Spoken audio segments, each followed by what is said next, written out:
I call to order the Adrian City Commission special meeting for March 23rd, 2026. If everyone would please rise for a moment of silence and the Pledge of Allegiance.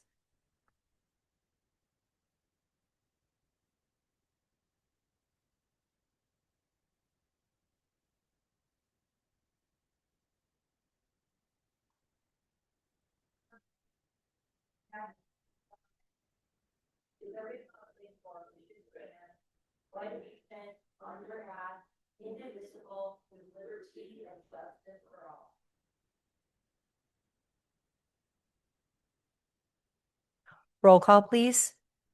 Mayor Heath, Present. Commissioner Roberts, Commissioner Zeik. Present. Commissioner Banky, Present. Commissioner Moore, Present. Commissioner Schwartz, Commissioner Cheshire. Present. All commission members present with the exception of Commissioner Roberts and Schwartz.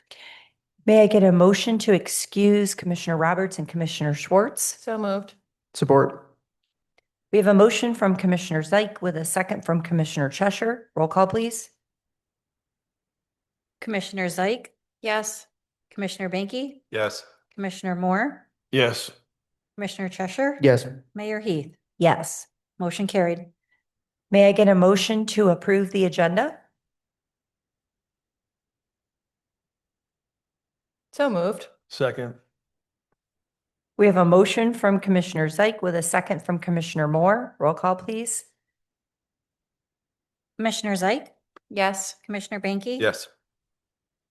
Commissioner Cheshire. Yes. Commissioner Moore, Yes. Mayor Heath. Yes. Motion carried.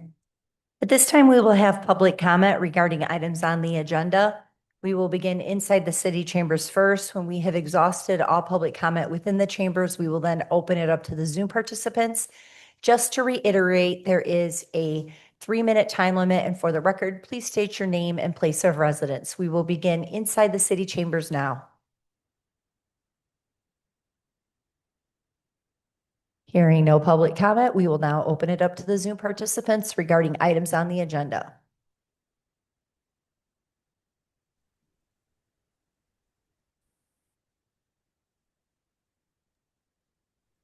Good evening. This is Mary Roberts, City of Adrian. I just wanted to, first of all, thank you for excusing me for the meeting tonight. When I made my plans for this week 9 months ago, I had no intention of missing this meeting, but I couldn't change them. I'd also like to thank all of the directors for sending their summaries. Those are always very helpful. I look forward to listening in on the conversations this evening and speaking with anyone that I have questions with after the meeting or later this week. Thank you.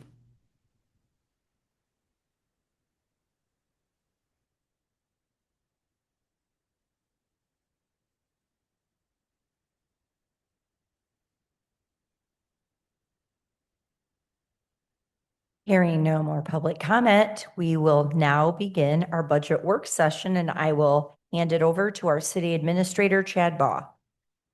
Thank you, everyone. I'd like to get started with the opening. We're going to have a number of directors speak. We're going to have our fire chief speak remotely, as he also made plans, but he still made some time, like the commissioner did, to listen in, and he'll be able to speak to explain his budget.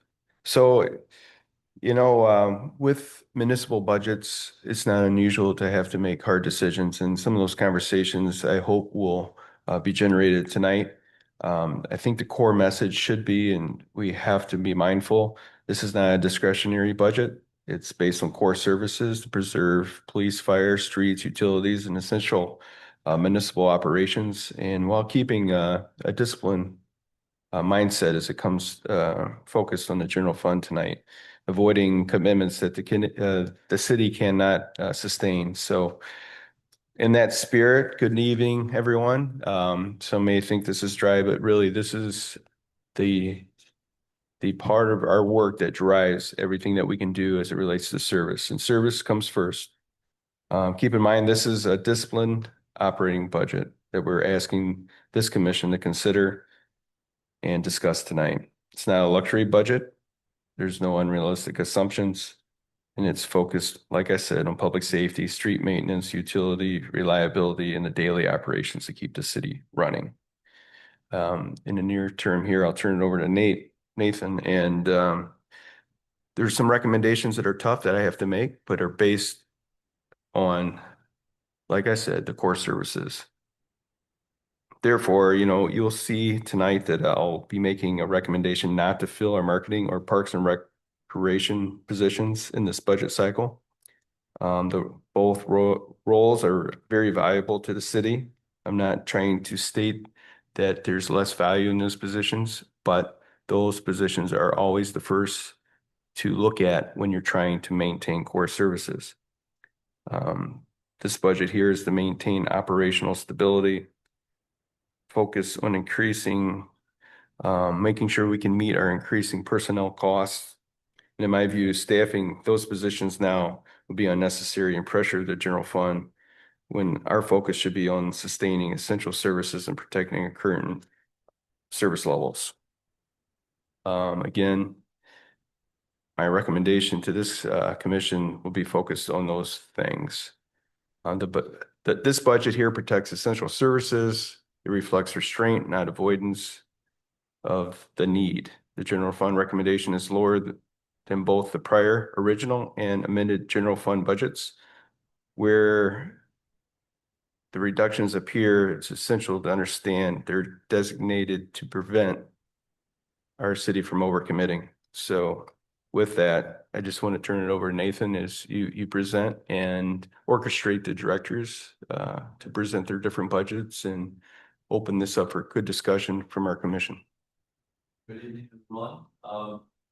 Yeah, like Chad said, we'll have 4 departments going tonight: fire department, police department. Matt will be doing parks and engineering services, and Will's gonna finish us off with utility. And I just wanted to thank all department heads for coming together, bringing this document before you tonight.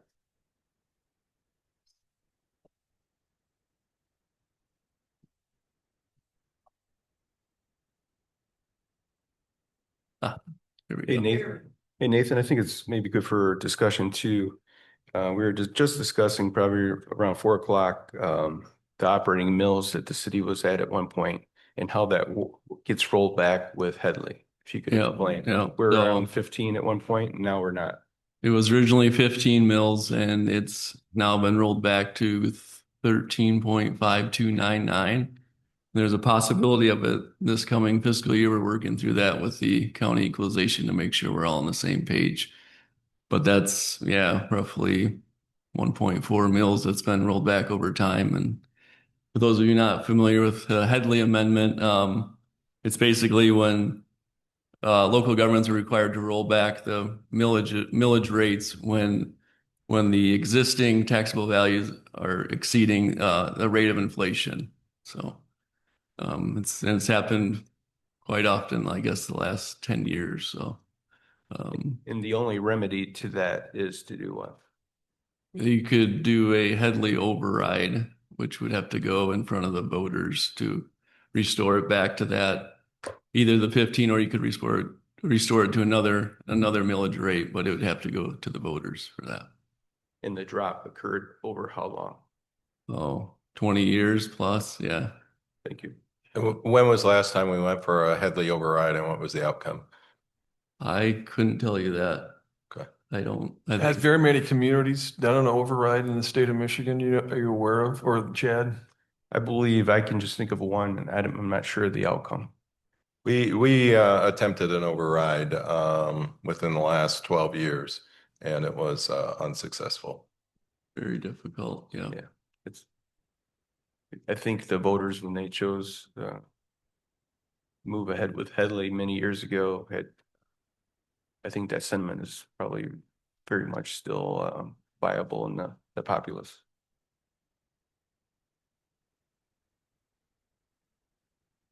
So, if you would.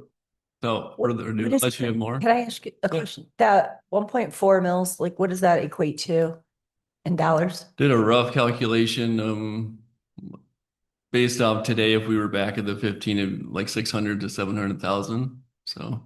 Thank you. Okay. Is it you ready to? move I'm on? ready. Yeah. If AJ's ready, we'll give him the If you floor. would, AJ, if you could start with your budget and welcome from Florida. Thank you. Can you guys hear me okay? Yes. Okay, good. I got a little background music going here that hopefully isn't bleeding through. Yeah, so looking at our budget, for our capital items we requested, starting off with our airbags, we call them, but they're for lifting. The ones we have are older than my career with the fire department. They're over 15 years. Our NFPA recommends that when they're over 15 years old, they be replaced. For those that don't know, they're essentially rubber pillows, so to speak, that you inflate them with air, and then they'll lift heavy objects up to 40,000 pounds in some cases with some of the airbags that we have. Being that they're rubber, obviously they're going to deteriorate over time. So it is a good thing that we replace them every so often. And unfortunately, this is a year that they need to be replaced. Looking at monetary wise, you're talking about $12,000 for us to replace those. With that, you'd get, I believe it's 4 different sized airbags. So you could use it for something, say a kid gets his head or an arm stuck through a railing or something like that. We could use those to gently pry that apart. Or if, gosh forbid, someone was underneath a car, we could use those airbags to lift someone off of a car. So that's our airbags that we're requesting capital funds to replace this year. Moving on, the joint live burn training center with Madison Township. This is the second year we requested the funds for this. Fortunately, last year we weren't able to use those funds yet. This facility would be down just right by Madison's Police Department. And the idea is to build over time with that. So we would start off with a couple shipping containers year one, and then slowly move to where we would have potentially up to like 3 stories of shipping containers that we could train on. Our biggest challenge for the fire department is we don't have a dedicated training area center. We rely on acquired structures, which are great, but unfortunately, case in point, we just set a date to do a department training at Courthouse Commons, and I see that they started demolishing that. So, which is good for the city, but nonetheless poses challenges for us that a joint training center with Madison would help us overcome. So, moving on to Real quick, AJ, if you don't mind. Yes, sir. Can No, you speak? not at all. Very rarely do we have this opportunity, so I might as well jump into it. Are you seeking any grant opportunities with other organizations? Yeah, so one thing that kind of just fell into our lap, so to speak, was uh, I think Congresswoman Slotkin, I forget exactly, maybe representative, but regardless, sent out a mass email, so to speak, about apply for grants through her office. Madison took it upon themselves to apply for that, which good on them. In that, a gentleman that his kid goes to school with my kid at LCS. He's an aide to Congressman Wahlberg. I asked him for kind of some insight on it. He said, "Why aren't you applying through Congressman Wahlberg as well?" And told him we didn't know about it. So they also applied through that as well. So potentially, obviously, we know grants. Sometimes they're a far shot, but nonetheless, we're going to cross our fingers. And if we do get that, that would, and granted, it's through Madison, but nonetheless, I believe they submitted for almost $750,000 training facility. So it would be top-notch, state-of-the-art, and give us everything we could dream of. So potentially, we could get those funds, but nonetheless, we need to plan accordingly if we don't get those funds. So, Thank you. yeah. Moving on, concrete repairs. So given the age of the department, over the past few years, it seems every year we've had to make some concrete repairs. So Chief Massengale in his tenure started putting in about $10,000 in concrete repairs to the capital item side of the budget, just in case we do have those repairs. Obviously, anyone knows concrete is not very cheap nowadays. So to lessen the blow on our operating budget, if we do have to make any repairs, that money is there for us if need be. AJ, with that concrete, does it have to be thicker because of the weight of your machines? Yes, it has to be thicker. And when they built the station, concrete was very cheap, so they went very thick on it. They didn't believe in grading and getting it all uniform. When we've had to replace concrete, there'll be places where it's over 10 inches thick, just because back then it was, I guess, cheaper to put concrete down and not worry about how much concrete you're putting down. So we're obviously not that lucky these days where we have to be very mindful with how much concrete we're putting down. So yeah. But it does, you're looking at 6 to 8 inches where a residential driveway, 3.5 to 4 inches is what they would be putting down. So in some cases, we're double the cost of what a residential driveway would cost. Thank you. Yep. Moving on. So this year we were hoping to refurbish our ladder truck, which would be about $300,000. It is 26 years old now. It was built in 2000. But after some discussion with Mr. Owen and Mr. Ball, we decided that we can push that off one more year. Potentially, and just do some minor upgrades now to help with the budget. This year, we would just like to replace the headsets. So in the cab, obviously, the siren's very noisy. So we have headsets, one to help with hearing loss, but also just to aid in communication. And then they also serve as communication devices when we have firefighters up in the bucket. They'll have headsets on. So they can speak to people on the ground, make sure they're not missing any hazards, and just help with communication. So we would upgrade those, and then also the emergency lighting as well. It's older, it's not as bright, bulbs go out more frequently. So with this, we would upgrade to LED lights. Both of those upgrades, we would be roughly about $26,000 for that. Continuing on, our fire helmets, NFPA again recommends that every 10 years those be replaced. And unfortunately, again, we're at that time where they've hit their time mark. So we would need to upgrade our helmets, which is going to run about $12,000. Same with going back to the lifting airbags and the helmets. Yes, it's a safety aspect as well, but it's also a massive liability aspect for the city as well, where if we were using those airbags or those helmets and gosh forbid something happened to one of our residents or our firefighters, the liability that the city would be facing for using quote unquote expired equipment could be massive. So obviously, my side is the safety aspect, but making sure you guys understand that there is an inherent liability if we do not keep within the standard on these objects, this equipment. So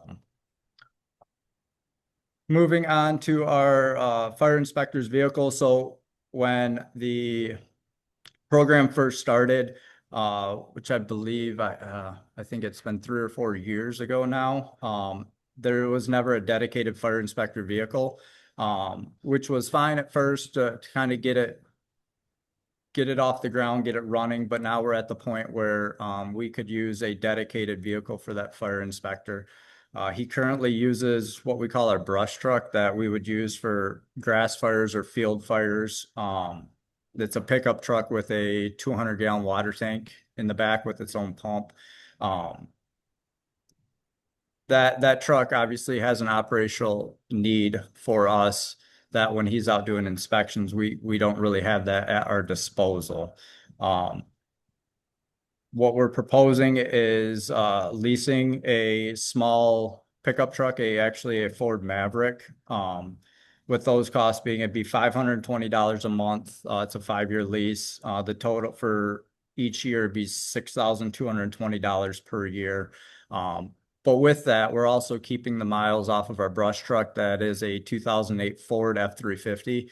So if we continue with him using it, we're going to have to replace it sooner rather than later because of the miles that gets put on that vehicle. So that is our goal with that. If you could, Uh, AJ. yes, sir. AJ, could you explain how much the ladder truck would have been if we went ahead this year? Yeah, so if we if we had more money than we knew what to do with, we would have asked for $300,000.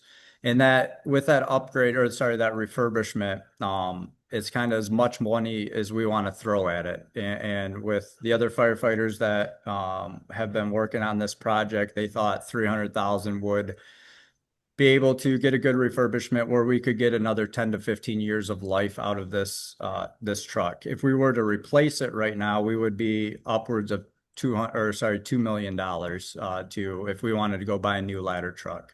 So this refurbishment is crucial at some point sooner rather than later. So we don't have to spend that 2 million. We can kind of keep this truck around as long as possible with that. Thank you. How many ladder trucks do we have in the county?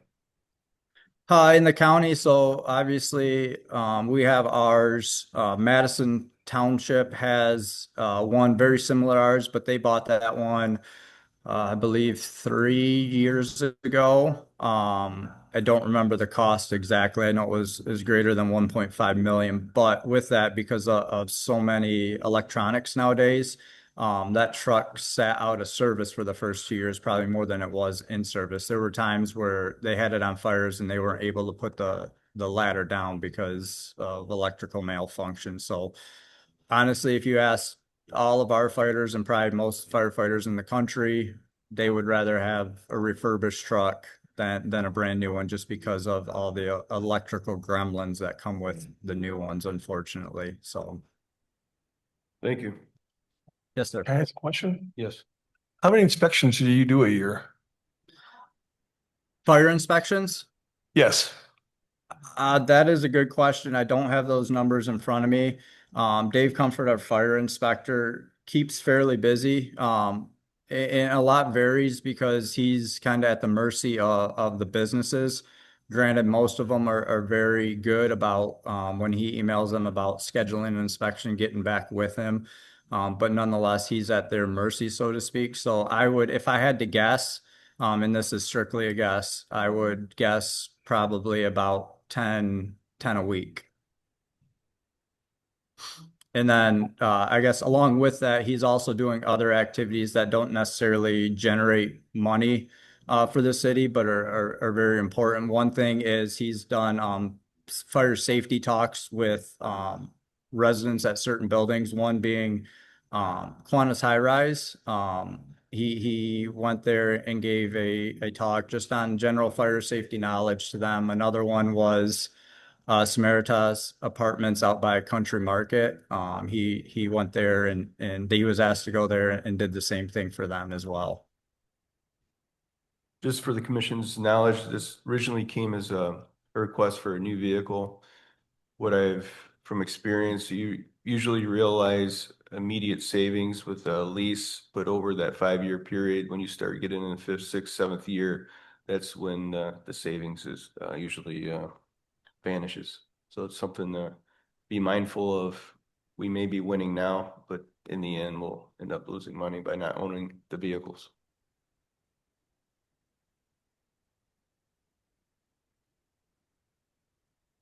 Thank you, AJ. You got more? Yeah. So also it was discussed this year. Obviously, it's not going to happen. But eventually we would like to add an assistant fire chief position. This would be creating a new position within our fire department. To my knowledge, we have never had an assistant chief. but with the amount of training, policies, administrative duties, we could wholeheartedly justify an assistant chief position now. So in the years to come, next year, hopefully it's a little higher on the list, but nonetheless, it's something that we as a department feel is very beneficial, very important to us for operational needs. So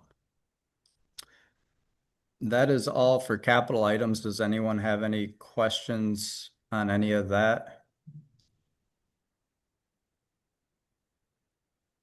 Can you mention about the turnout gear, the grant dollars? Where are we at with that? We have some remaining. Yep. So, yes. So continuing on down into our general fund, for the most part, our general fund is staying the same. I did want to touch on our two grants that we still have. One is our turnout gear grant. It was a 3-year grant. We're in year 3 of it now. We have a little over $31,000 left. With that, that'll be enough to provide 8 more sets of turnout gear for our department. So turnout gear, same as the helmets, where every 10 years we have to replace that. With this grant, we were able to replace all of our turnout gear free of cost through the state. So it started in 2 years ago. We bought 8 sets. Last year, or this winter actually, bought 8 more sets. And then this next winter, we will buy 8 more sets. This was a grant that was put on or was put in place to provide a second set of turnout gear to all firefighters.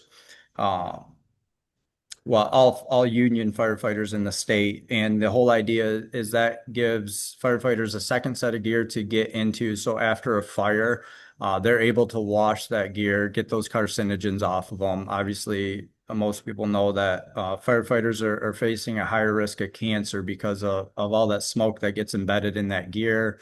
Obviously gets into their skin as well. So with this, we will still maintain our second set of gear. With this grant, this gear has been our primary gear, and then the gear they were in became their backup gear. So we'll still maintain that, but it's given us some cushion as to how frequently we have to purchase turnout gear for the moment. So, and then with our EMS grant, we still have $20,000 left with that grant, which essentially means we have enough funds to send 2 more firefighters to paramedic class. And with us hiring here soon, hopefully we can hire someone that's fully trained. But if we can't, if we hire an EMT, then we have grant funding to place that person, and then additionally 1 other through paramedic class in the future for this year.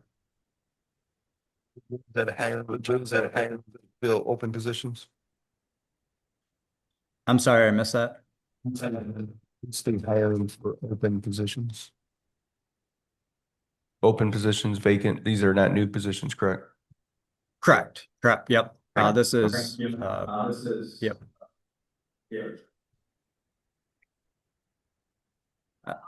How many firefighters do we have in the city? We have 24. Sorry, there's an echo coming back to me. It's hearing my own voice. We have 24 divided by 3 shifts, which gives us 8 per shift. The fire chief, obviously, and then the fire inspector. So essentially, for the fire department, we have 26 personnel on the roster. And then also, sorry, our paid on-call firefighters are, if you want to think of them as kind of part-time, that come in for major calls such as structure fires. Currently, we have 2 of those on the roster.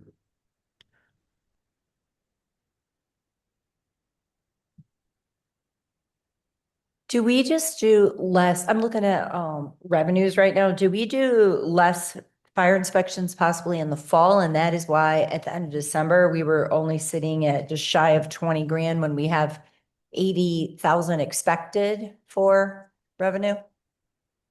Honestly, I couldn't Do you tell you that. know? I do not know. And I didn't know if we were behind. That's why I was asking. Yeah, not to my knowledge, we're not. But there's that possibility. One of my goals that I have is to better understand or get a handle on the fire inspections, what our goals for the year are. My when I was a captain before being promoted to chief, essentially we're hands off of that program. Chief Massengale handled all of that and didn't really involve the captains at all. Not that he should, because obviously we all have our jobs to do, but getting a better handle on that and setting goals to if we're expecting this much, then every quarter this is how much we should be doing, how many inspections a week or a month we need to be doing to meet those goals. That is something that I plan on getting a better handle on in the weeks and month to come. And it looks like on transport services, it looks like we are expecting more. So are we just doing more transport services, or is it just that we're actually receiving the money from insurance? I know sometimes we've had to chase some of that down and it's been backlogged, but it looks like we're, looking like we're going to do better than we originally thought at the end of this year. So I didn't know if that was just due to a higher volume or just that we are actually collecting the money easier now, or where that was. It's probably a little of both, to be honest with you. Obviously, it's hard to plan on how many people are going to have a bad day that, we got to take them in an ambulance to the hospital. Luckily now we're been doing it long enough. We kind of have a good idea what to expect. And a safe number is about $100,000 a month. So about $1.2 million a year is kind of our average, I would say. I know in the winter months, February was down. I want to say we were high 70,000s for that month of fees, but then we'll have months where we're $120,000 that we generated that month. So it ebbs and flows, and I don't want to put too much faith in us or stock in us, generating more than that, because unfortunately it's just something you can't estimate. AJ, we did factor in your rate increase that will be seen by this commission. Okay. Do That you want me to matches. You could explain your rationale for the recommendation and the measure you took and moving forward where it's not. I'll let you explain it. Okay. Yeah. So one thing that shortly after I took over as acting chief, our EMS MC is our billing company that does all of our billing on the EMS side. And every year they send out, say, hey, do you want to up your rates, your transportation fees? Looking at it, we have not upped our rates since 2019. So I think everyone would agree it's time we do up those transportation services. With that being said, one of the things they have recommendations, and it's roughly, or it's not roughly, it's like 300% more than what Medicare charges. I believe it's Medicare. It's Medicare or Medicaid, and forgive me for not knowing that off the top of my head. But nonetheless, one thing we talked about was we are due for that upgrade, and this is that 300% is what lawyers across the country that specialize in that sort of thing have recommended as kind of the standard of what do ambulance companies charge per transport. And we are well below that. I believe the new rate would be roughly $900 per transport, where we're at $720 per transport. So of that, though, that is what's getting charged to insurance. We cannot change what Medicare and Medicaid are going to pay. We are stuck with that, but we can do a little bit more with that. And with that, though, that only applies to about 8% of our transportations.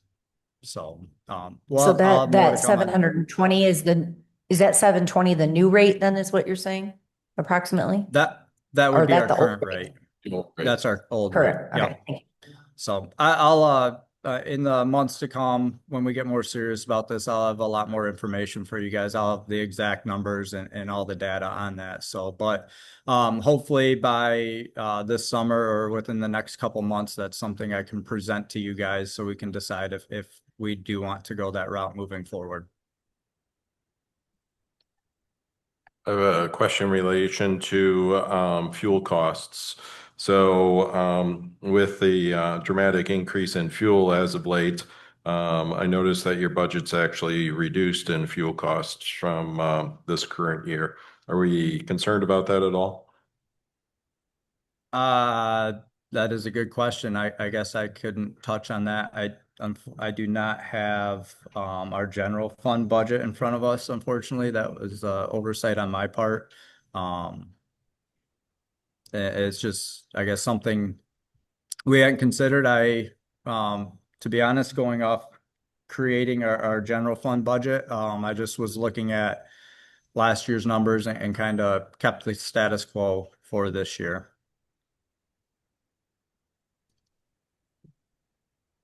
Hey Nathan, I've got a question for you with regard to revenue from the transport services.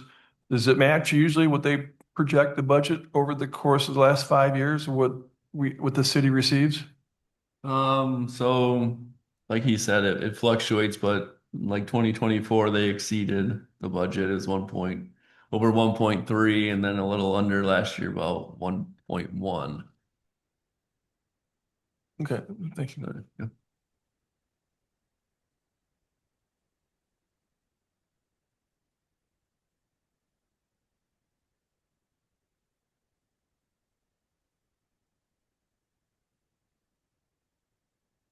To your point, Commissioner, I think we will definitely need to address that when we bring this back to gas.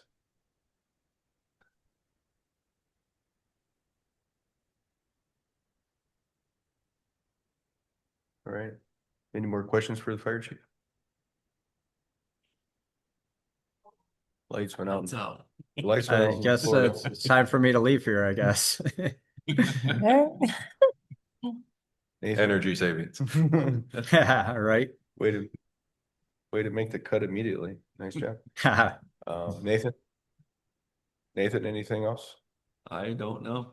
Okay. Unless you all do. All right. Who's next up? Thank you. Thank you. Thank you. Chief Emmerich. Thanks, AJ. Thank you.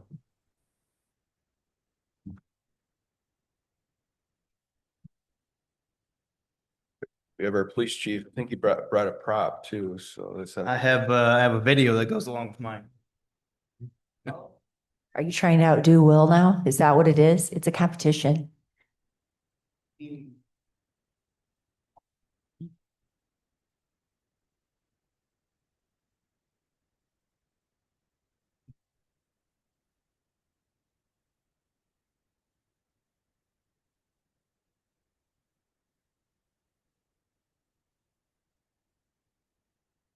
Okay, good evening. So I'll probably have the simplest budget of the ones you'll see this evening. A lot of our expenses, payroll and things that we can't really affect any change. So when I hit the highlights, I'm mostly pointing out those areas that we do have some control over and where there's an increase or a decrease, something noteworthy there.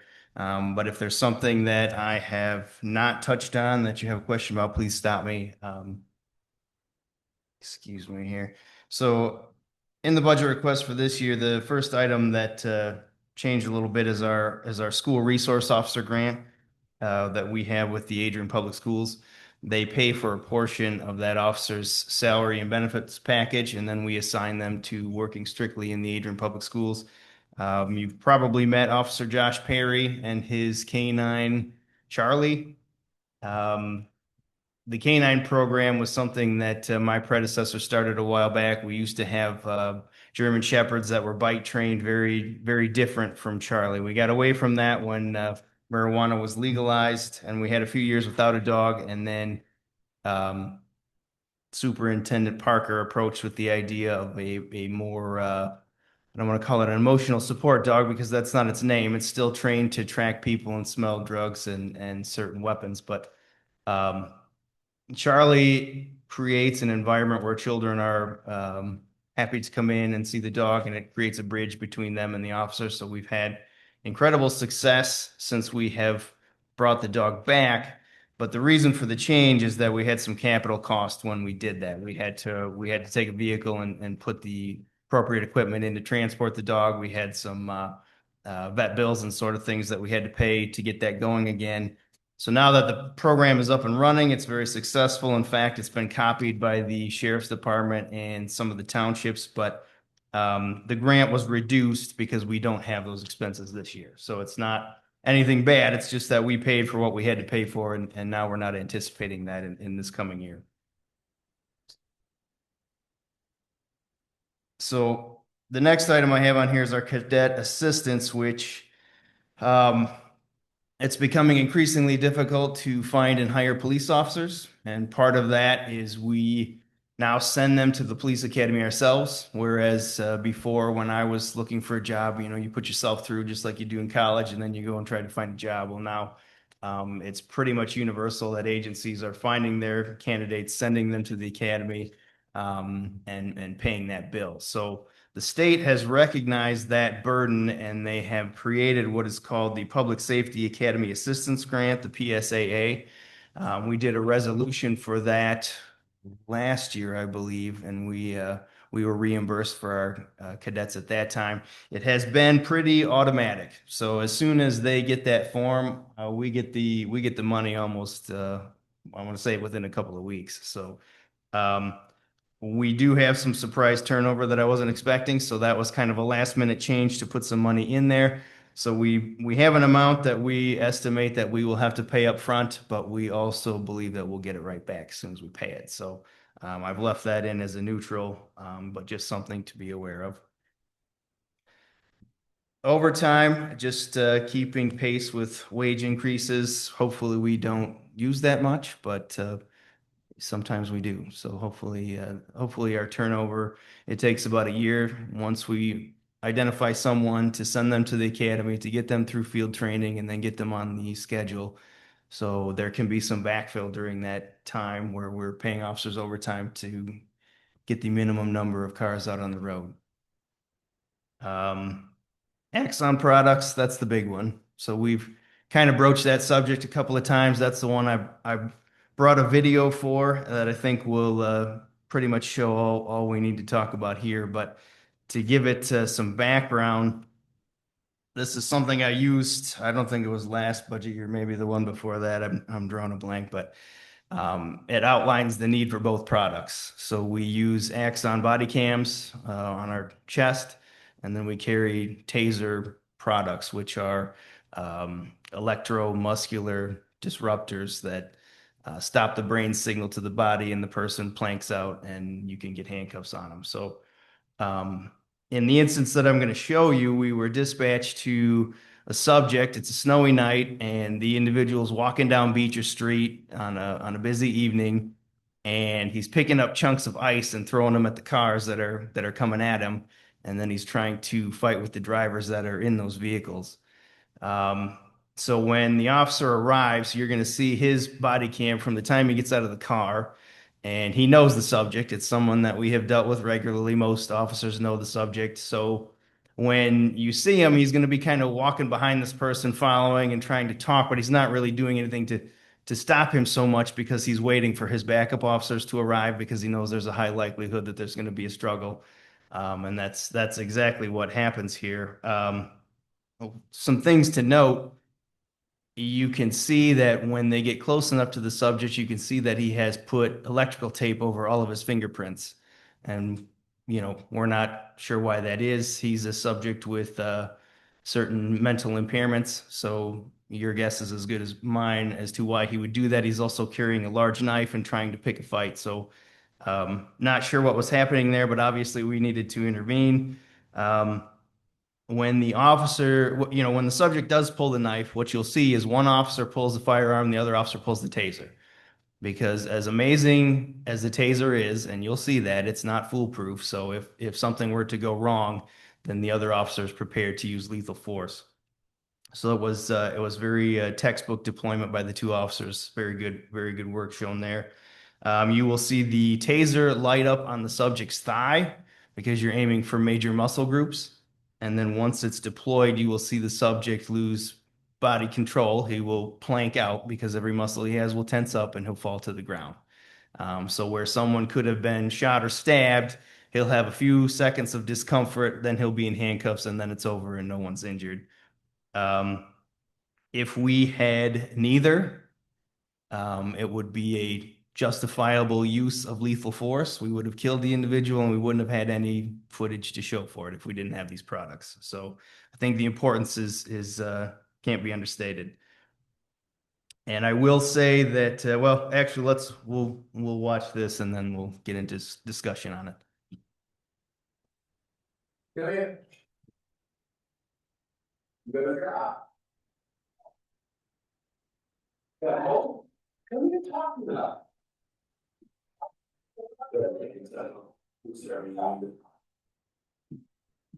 Stop talking to me or you're gonna go later. You better stop. We have open comes that you throw snow at cars and you walk in the road. I'm saying anything to me. Stop. Just, okay, stay here talking. No, what is your problem, man? There's snow outside. Clearly.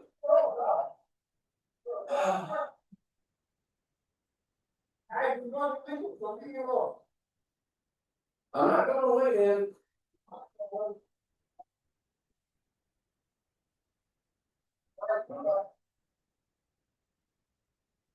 Stop. Stop. What? For what? For what? You ain't for one load of that break. One load of that break. It's came off and one load of that break. Like cameras. One load of that break. Were you throwing snow cars? No. Well, then you have to have foundations. You're not using the roadway. But they walk on the sidewalk. I understand that. But you're impeding traffic. You down there. See, not. It's not. If they walk on the sidewalk and land, this is ridiculous. I'm gonna have a conversation. You know, they complain now. Stop. John. I don't know. Stop. Stop. There's two people. John.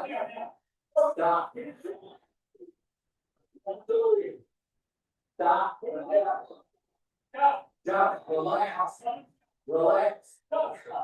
There's no way.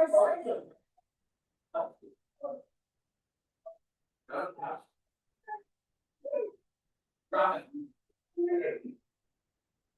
There's no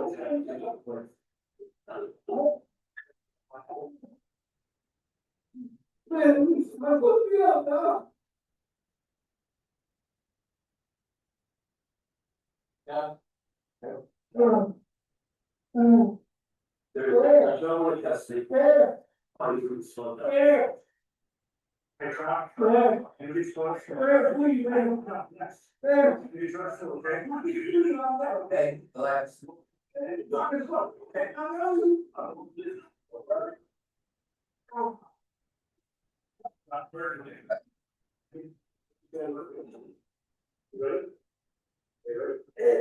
That's nice, man. Hey, John.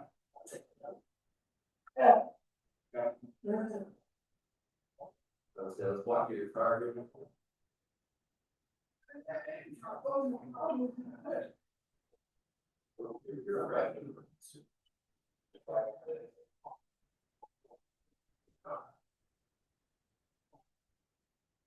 All right. Yeah.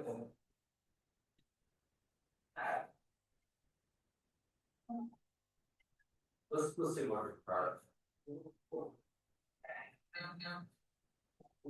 So.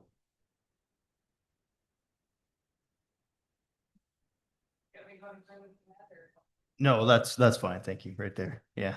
So obviously the body cams, we have policy that has anytime an officer has contact with a community member, the cameras are rolling. So the video goes through transportation, any interviews that may happen, and then booking at the jail before the footage ends. So, are there any questions on the event or what you saw or? Either the question was brought up if there were other options. There are off-brand tasers. There's one called a phaser. There's a couple others, but they don't have nearly the number of medical studies done. They don't have the legal backing or support that Taser has. Question was also brought up about hosting our own data. This is a cloud-based software. And when we started our body worn program in 2015, we had our own servers. We used a camera called Vivu, which was a great product back in the day. In fact, it was so good that Taser bought them out. And what we found was that as the laws changed and the retention periods increased and we were holding on to video for longer, that we kept filling up our servers. And at the time, it was Denise Gritzmaker, and I was asking for her for a new server every year, and we just kept adding and adding and adding and adding, and then it started to grow exponentially until we couldn't host it anymore. So part of the contract, if you approve the budget and we're allowed to renew, part of that will be the storage, the cloud-based storage, which will be programmed in. Isn't it true, Vince, you're required by many different statutes to maintain this information? Yes, sir. Absolutely. Things like citizen complaints, we retain for 3 years. Use of force, same. Criminal cases, sometimes in perpetuity, the life of the offender, whatever the case may be. So we wind up just holding more and more and more as time goes on. And that's very unlikely that will decrease. It will probably only increase. So with the renewal, the extension period can be either 5 years or 10 years. The amount that we've put in here is 10 years. I know that the county has renewed their contract. The sheriff was exactly right in his argument that locking in those storage costs makes the most sense because it's only going to go up as time goes on. I think the chief is very kind. I'm a little more direct on this topic. Axon is the best product out there, but they have a monopoly on being the best product, and there's not much room for police departments at this time in this country to do much else. That's why the price has increased so much. When we look at the neighboring departments throughout the county, and so municipalities, county, and then state police, is anyone going on their own?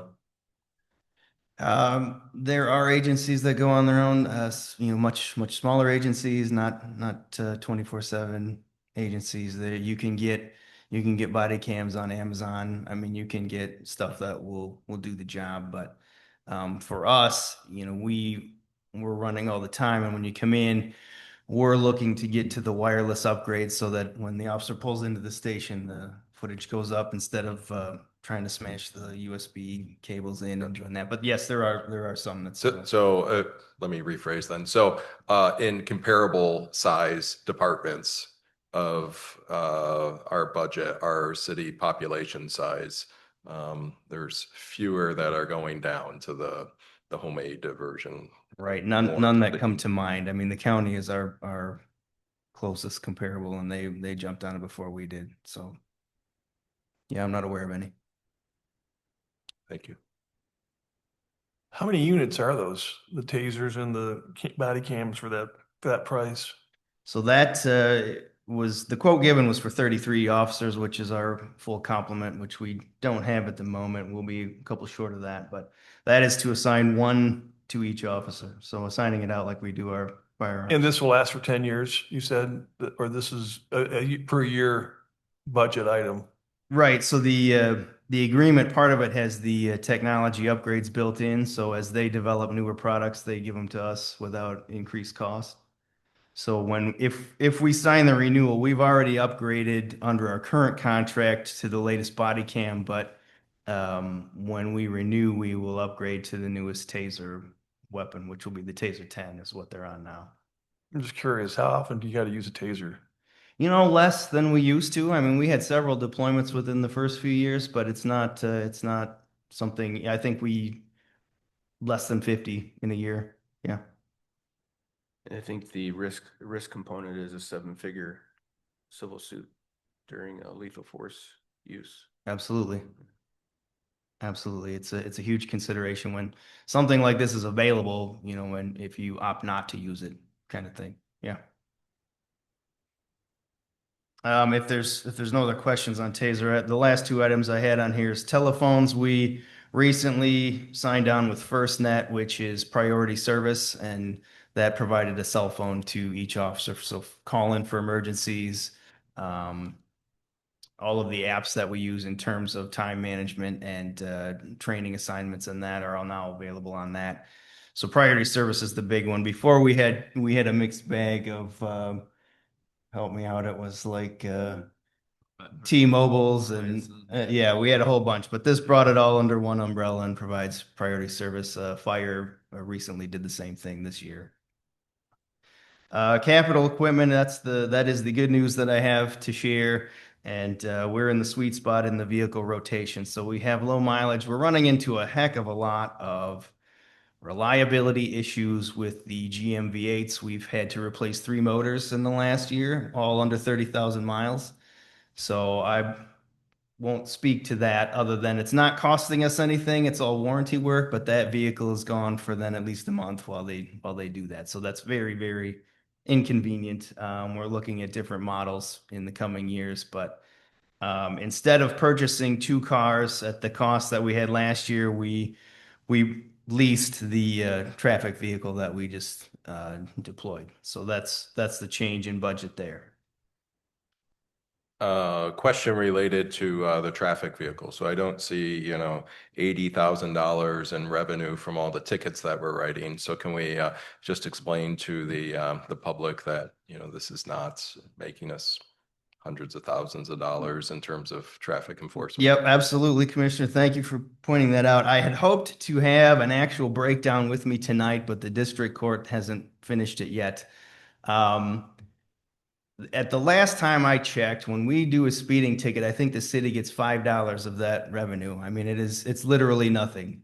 So in terms of generating revenue from traffic tickets, that's not how our system is set up. So I anticipate almost no money coming in from that, which is fine. The purpose for us is to change the behavior, not raise money. But certainly, I have seen some of the arguments on social media about the Mustang. It's actually far cheaper than the last vehicle we bought. The sticker price on the Mustang was $47,000, and our last Tahoe was $53,800. The upfit on a Tahoe was $31,000, and we got by on the Mustang for about $9,500 because we're not putting the passenger restraints in the back. So it's completely a purpose-built vehicle, but just on comparing apples to apples, the sticker price is far cheaper. But we're not even paying that because we're paying month to month. So if 2 years from now the crashes and the fatalities and the traffic problems are gone, we can have equity in that car and send it back to enterprise at no hit. How many vehicles do you have on your department? So we have 9 marked vehicles, and then we have 4 unmarked leases for the detectives to use. And then we maintain 1 retired patrol car to help shuttle any cadets back and forth to the academy. And that's basically our fleet right there. You don't have any motorcycles?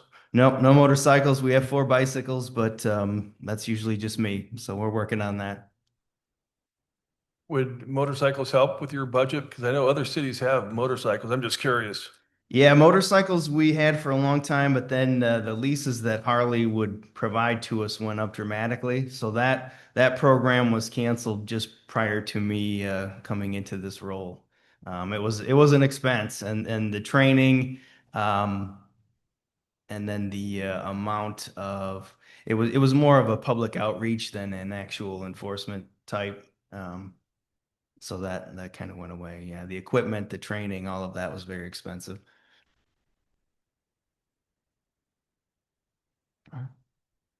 I think it's a good point, Commissioner, and it goes to the prior conversation we had with the fire chief.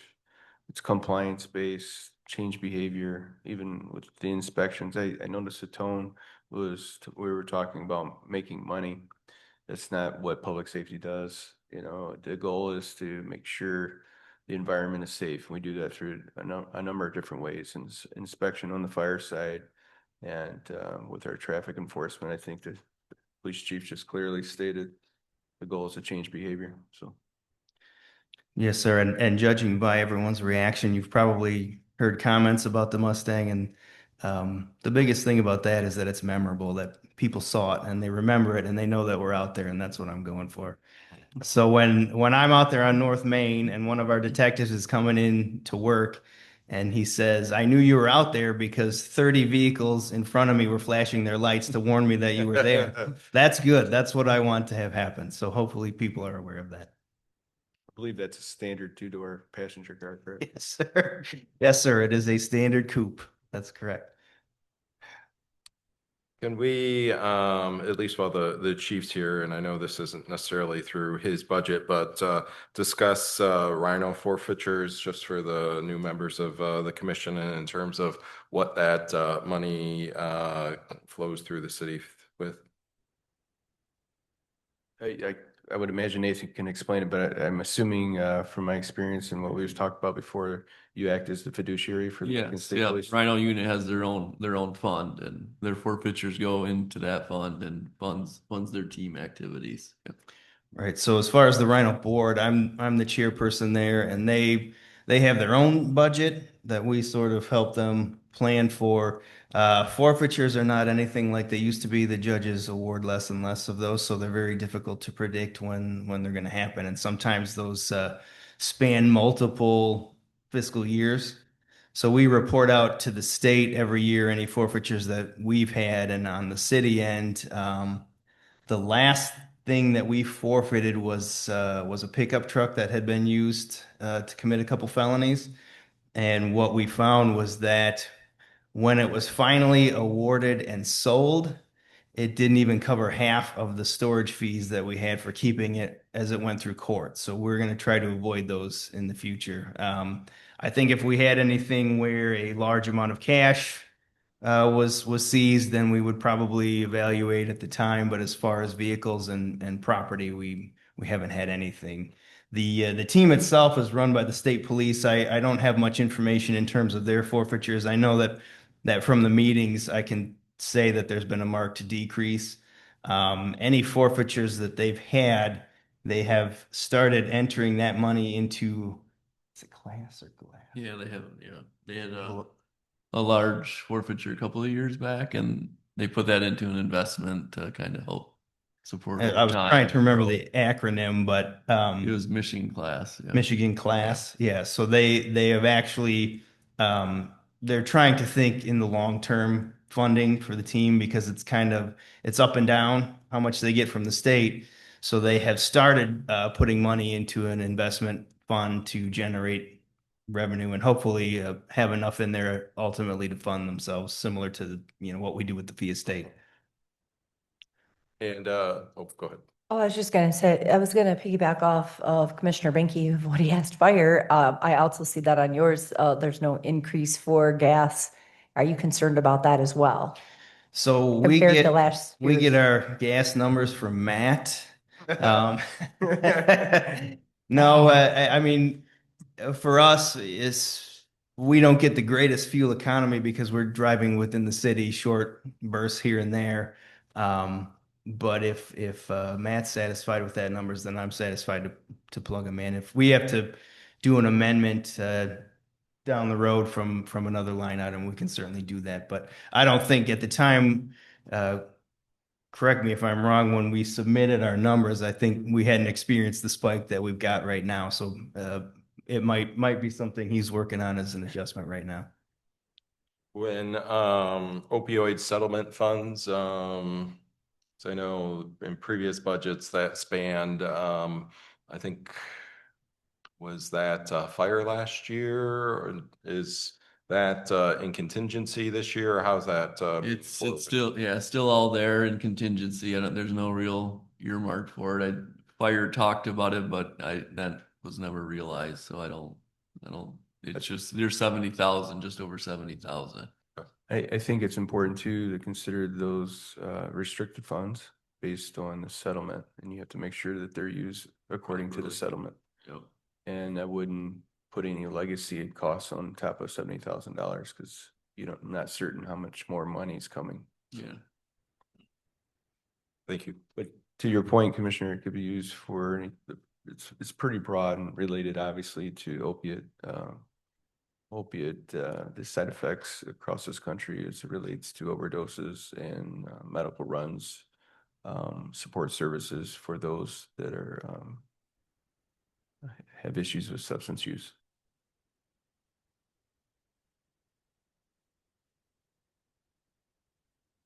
disorder. Anything else, Chief? No, that's all I had. Thank you. Thank you. Well done, thanks. Nathan, who's up? Who's up? Matt's next. Oh, he'll have his gas answer right now. I can see it. That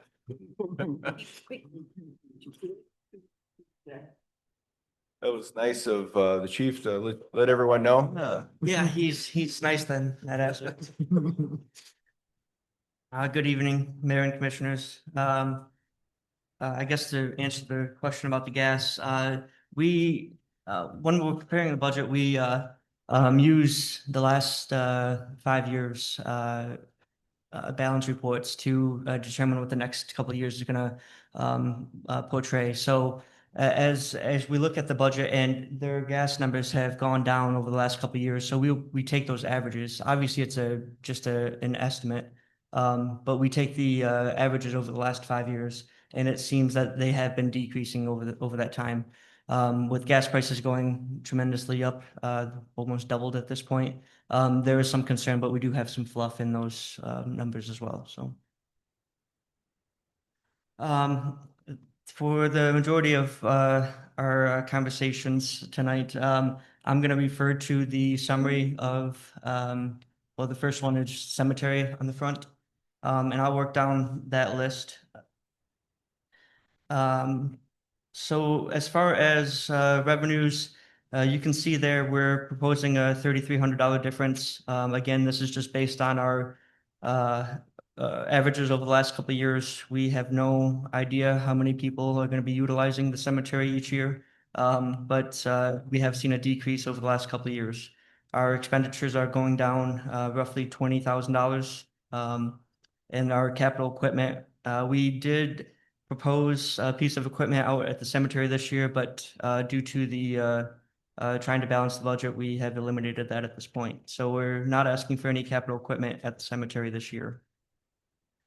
Sir, we had some general conversations about the business of cemeteries in the state of Michigan and the United States.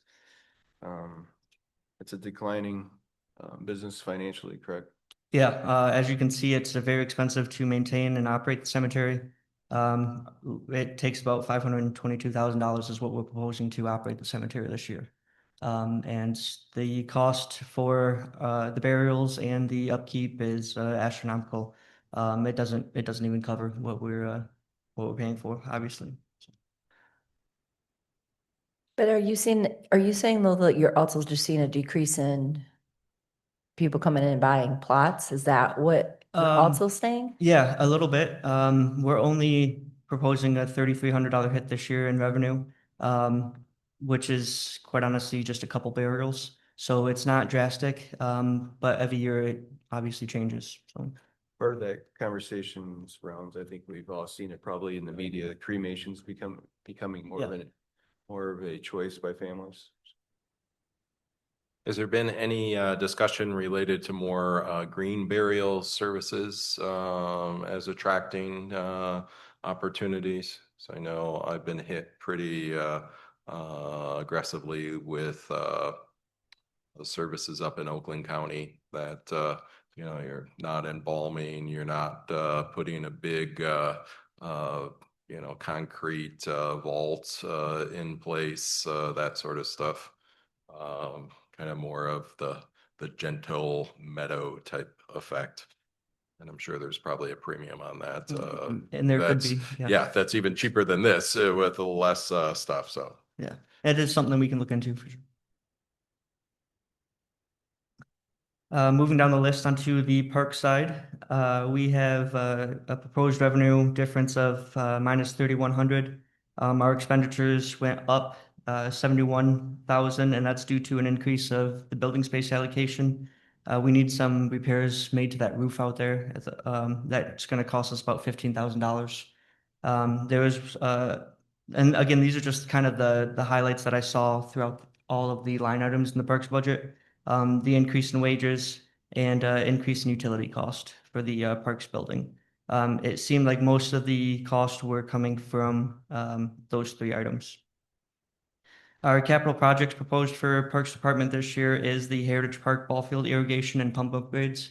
We're asking for $55,000 in order to complete that work.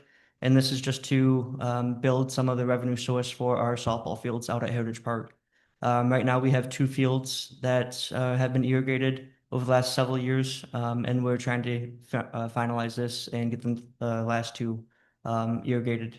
But in order to do so, our pump out there is starting to age, so we need to upgrade our pump in order to maintain that irrigation. Matt, does that change the experience too for the user?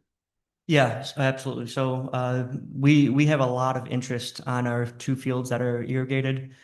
We've been told multiple times that if we were able to get the other 2 fields, they would have tournaments out there yearly. So I think it's in the best interest of the city just to build, like what we talked about before, build some of that revenue and the recognition of our parks, just getting them activated again. So I think this will make it safer for the players and be more enticing for people to come use our fields. The only capital equipment I'm looking for in parks is just miscellaneous small equipment. So it's just if a weed eater goes out, a chainsaw goes out, we have some money in the budget in order to cover those costs. Nothing major on the park side. And I should mention that this is the general fund of parks. Flipping the page over and going to the recreation side, which is also an impact on the general fund. The revenue difference is negative 42,000. That's mainly due to Bone Pool. We're not going to be operational this year, as you guys are well aware, and there is a difference of expenditures as well at 122,000. These differences come from the decrease in aquatic wages, supplies, and contract services, but we did increase the contract services with the APS program. We're still working with the superintendent and athletic director at APS to finalize an agreement, put it in front of you guys. But we are also looking at providing swim lessons this year, and we'll be discussing that here soon. What's the ballpark increase in cost, just so the commission has an idea what's coming at them soon? For swim lessons, Swim. we offered swim lessons last year at $40 a kid, and there was a lot of kids that had scholarships available. The cost to run the service with APS has over doubled, so it'll be about $85 a kid in order to work with APS on this. Okay. Onto the fee estate account revenues. There's about a almost $300,000 difference. Those are just what the numbers propose. This is a 16th month rolling average, a quarterly rolling average. So we get the monthly statement every month, and then put that into our system, and it tells us roughly what we're going to get each year. So looking like we're going to get a $300,000 decrease this year. Which obviously will have a $3,000 or $300,000 decrease in expenditures as well. That is a decrease in wages. That decrease comes from mostly the Parks and Rec director.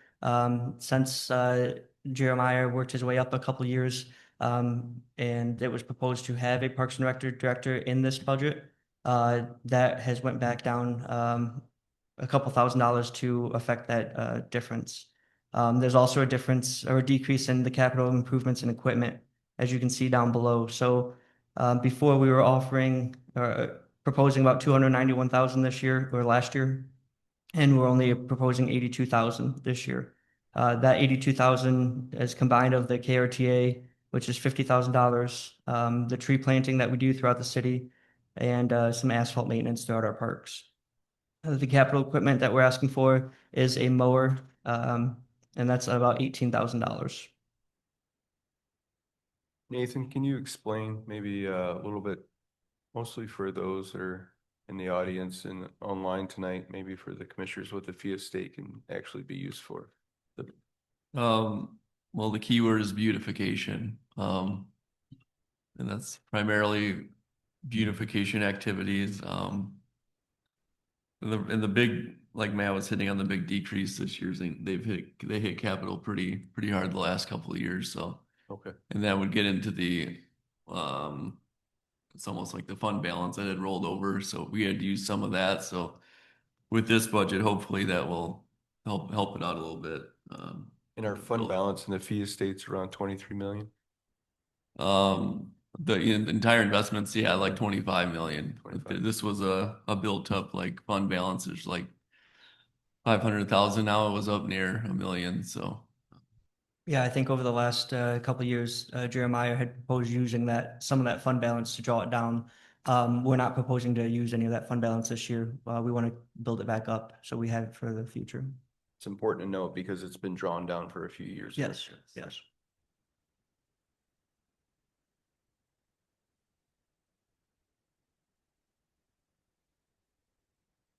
When we talk about the KRT, what concerns are we addressing with bridges, if anything, in this budget, or is this just kind of status quo with what we've done in previous years? This budget is status quo for previous years. I know Chad is working with trying to find some grant opportunities to fund some of the repairs. We're working on that internally and trying to help. And if there was a catastrophic event with one of our bridges on the KRT, then that just hits our budget when that happens, or if that were to happen. It seems to be the case. If something does happen, then we would have to do an emergency repair on the fixture. I think it'd be good for all of us, especially the viewers. What's the day-to-day look like? Who maintains that trail? The city of Adrian maintains the trail. So the KRTA has the funding in place for it. So the city of Adrian puts in $50,000. I believe Tecumseh puts in 25,000, and Adrian Township. Adrian Township. Yeah, Adrian Township. Okay, I couldn't remember which one is out right now. Adrian Township puts in about 12,500. All that money goes into a fund and pays for the maintenance. But our staff here at the city do maintain that trail on a daily basis. And just for clarity, you maintain it all the way All the out way to Tecumseh, correct? All the way to Calzone Park, yeah. Because I get asked that a lot, since they know I bike it, and I'm like, yes, they're out mowing the side all the way over by Tecumseh on that trail. Yeah. And we actually own it all the way to Ives, correct? We own the property all the way to Ives, correct?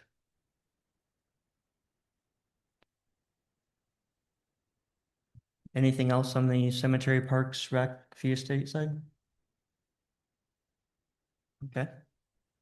Moving along, we'll go to the engineering side, and I'll start with the Major Street Fund at the top. Can I ask one more? Can Oh, we go back one more Yeah. thing to the fee estate? Who manages that for us? Go ahead. Harbor Trust, Okay, and they're not a Lenawee County company though? they are in Ann Arbor. Okay, all right.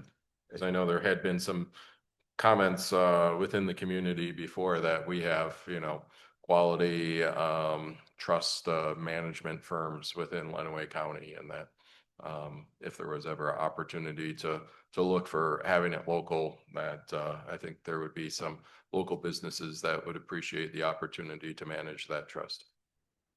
That'd be great. We did look at the fee structure. I believe they have a very low fee, so it'd be great if we go back out for them to compete at that level. That'd be great. one question I did have on the parks. We're looking at still hiring the same amount of seasonal, like we're gonna be okay there. I just knew that what has happened in the last couple of years. We have gotten a lot of remarks about how the parks look really good. And, you know, we do have so many seasonal employees now that are really getting out there and taking care of them and maintaining. And you know, there's just been a lot of appreciation from that from the community. And so I was just making sure on that as well. Yeah, we are not proposing to hire any more or any less. We will have 9 full-timers at parks and proposing for 9 seasonals as well. When it comes to the cemetery maintenance, how many part-timers do you have there? We have 6 part-timers at cemetery and 2 full-timers. And you open and close obviously 7 days a week potentially. Yes, yep, they're on call all the time.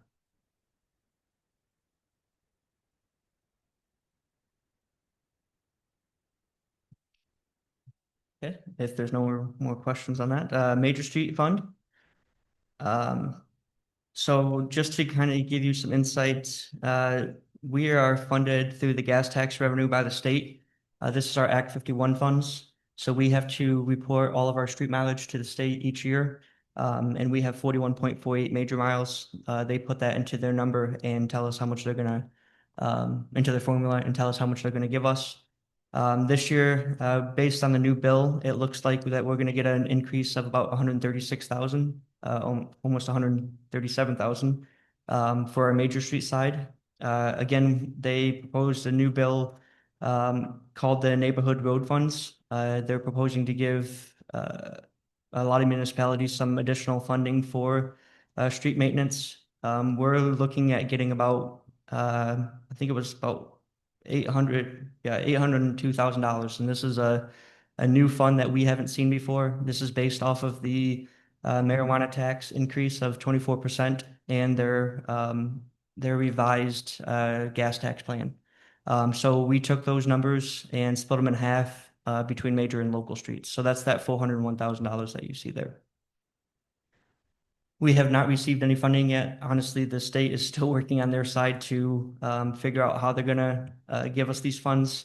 I actually just received an email today on it, but they pretty much said they're still working on it. So we put that in here based on them telling us that we were gonna get this in, we were supposed to get it in January, I believe, and we don't have it yet. So, but it is in here. If anything were to happen and we don't receive those funds, we would have to take out one of our capital projects. Additional revenues that we see on the street side, special assessment districts. So Church Street was a special assessment project two years ago now. People are paying on that for the next 10 years. So we get some of that revenue and we put it back into our street maintenance fund. Same thing with sidewalks. Every year we go through and do a sidewalk program. Once people pay their bill back, we put it back into and invest it back into more sidewalk programs or street funding. Is that, there's a line item there that is new this year, and that's sidewalk snow. Can you comment on that one? Yeah, that is in the revenue side. So that would be for the snow violations. So a code enforcement goes through and enforces our sidewalk if there's snow on the sidewalk. That was we didn't have it separated before, so we wanted to separate it just to see what the numbers were coming in and going out. So it's just a new line item, but it's always been accounted for. Okay, thank you. Even though the season change, you will see a new snow ordinance being proposed for your consideration here in the next month or so. Capital projects, last year was about 1.6. We're proposing $126,000 difference this year. The main projects that we have are East Maple from Maine to Maumee. That includes the intersection upgrades if it's approved. Railroad Ave from Treat to the easterly extents, Water Street, Michigan to College, and we have about $100,000 in there for bridge maintenance. Our capital equipment this year, we are proposing to add replace the Bobcat that we have and add a larger hot box. Our hot box is for asphalt when we need to repair the roads. It goes into a hot box, and we can take it from that hot box and put it into the road. So it just keeps our asphalt warm. The one that we have now is getting older, but it's small. We are proposing to do a lot more work on the patch side in-house to keep costs low. Quite honestly, over the last couple of years, our contractors have been very slow in getting the jobs done when we send them to them. So we're going to try and complete the task in-house. I think it'll be better service for both the street side, the utility side, and for the residents. It'll get done quicker and hopefully cheaper. So we're working on that this year. We're going to implement that, well, probably in the next couple weeks here if the weather warms up, and see how it goes. So overall in Major Street, we're spending about 206,000 more. That's an increase in sidewalk, bridges, equipment resurfacing, capital improvements, and contract services. Our fund balance as of 6/30 last year was about $4.5 million. Our local street fund, we have 32.08 miles there. Gas tax revenue is an increase of 29,000. The neighborhood funds there, 401,000. We are not proposing to use any fund balance this year. Additional revenues on the local street side, the Metro Act pays for the use of telecommunications throughout the city. We get about $70,000 a year in that. Sidewalk assessments, special assessments, and then our millage that was passed last year, we're projected about $500,000. Capital projects this year include 115,000 in preventative maintenance, Cherry, Hunt, Butler, and again, bridge maintenance. That capital equipment, that 82,000 there is the split from the hot box and the Bobcat on the Major Street side. So we're splitting them on major and local side. We used to take it from the general fund, so this is actually a huge savings to the general fund side. It's all being spent on the road side. It'll be better for us, less tracking of time. It'll be better for general fund. We're not taking these huge expenses out, and we can get the equipment we need when we need it. So that answers one of the questions, because I see on the general revenue side, there's a reduction in about $116,000 in expenses, if I'm correct, in terms of hot patching and crack filling that got reduced from this year's amended budget to next year's proposed budget. Yeah. So that's where that's being picked up from. Exactly. Okay, Correct. that's solid. Yeah. Thank you. Again, we're implementing the plan this year. We're hoping that it works out. It's a trial run for a couple months, and then even if we've been slowly getting into it, but we're very hopeful that this is going to be better service for all and a lot cheaper. Our fund balance in the local street side is about $1.3 million as of 6/30 last year. Moving on to the auto parking fund, this is our downtown parking lots.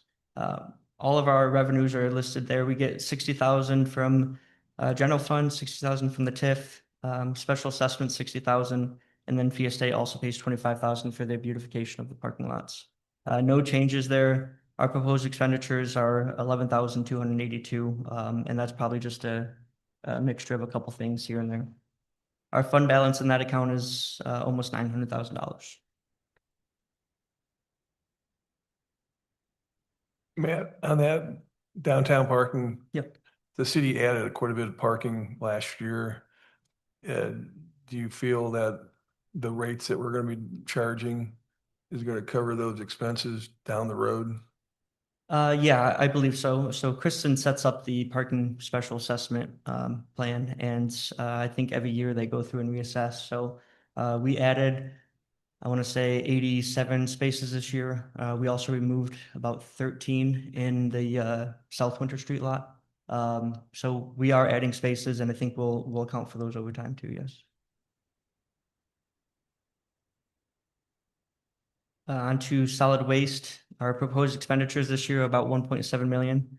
The solid waste fund includes residential trash and recycling, downtown trash collection, yard waste, bulk trash, the compost site operations and our street sweeping. We are proposing to add, replace a street sweeper over the next couple of years. This would be the first year payment. It would be phased in over 2 years. Our street sweeper is roughly 20 years old, and it's time to get a new one. So this is the first payment. We just put it in the budget as a fill-in for now, and then next year we would put it in again to actually make the final purchase. Would Our that fund- would that leave us two or What's that? just one? It'll leave us with two. We have Because I two feel like streets. there's two now, right? Yeah. Okay, I was just making sure. Thank you. Our fund balance at the moment is 806,000 in that account.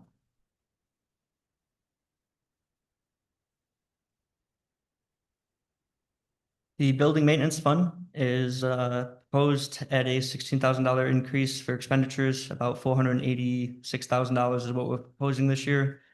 Capital improvements, the only thing in there is the parks building roof. That's the $15,000 cost. All the other proposed capital improvements were eliminated due to cuts. You'd probably draw the commission's attention to that. We needed to really look at some of the security features of the building, but at this time, it wouldn't be responsible to go in that direction financially. So without cutting services to the citizens.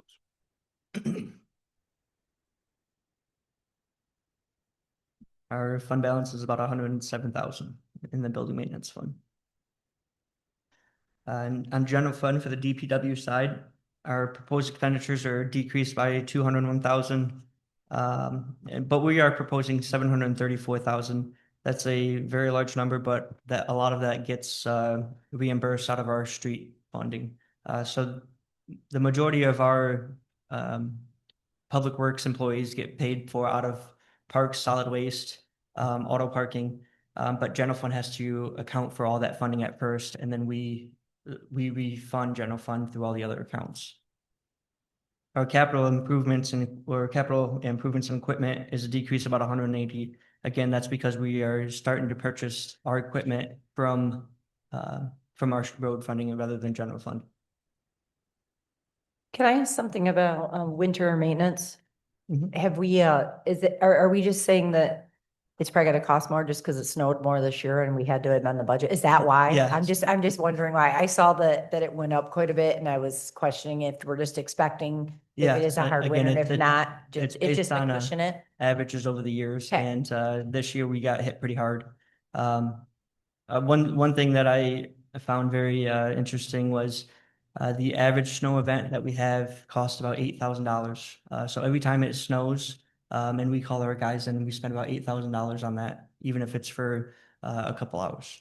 Is that partly too though, because a lot of times it happens on the weekends or at night? Yeah, this year, especially this year, we had a couple of them that were on the holidays. I think we had snow on New Year's Eve, and Martin Luther King Day, I think it did as well. And yeah, so it's about $8,000 every time it snows here in town. So on the back side of that page is the general fund from the engineering aspect. We're looking at a decrease of about $9,000. And I know sidewalks are a point of topic here, so I wanted to give you guys an idea of what we've been spending on our sidewalks lately. Over the last 6 years, we've spent about $300,000 on major streets and $190,000 on local streets. This year, we're proposing to spend another $100,000 on major and $50,000 on local.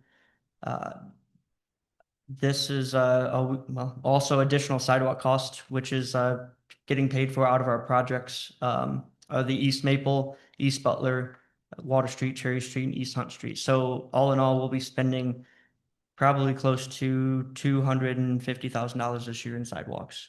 And that's just to maintain. We do have in the budget this year to build that sidewalk gap along Division Street from I will say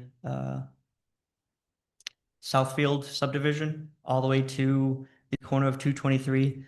There is money in the budget this year. We were proposing to put that on the west side of the road, which is the Meyer side. we do not have the right-of-way space on that side, so we are proposing to move it on the east side in front of Lowe's.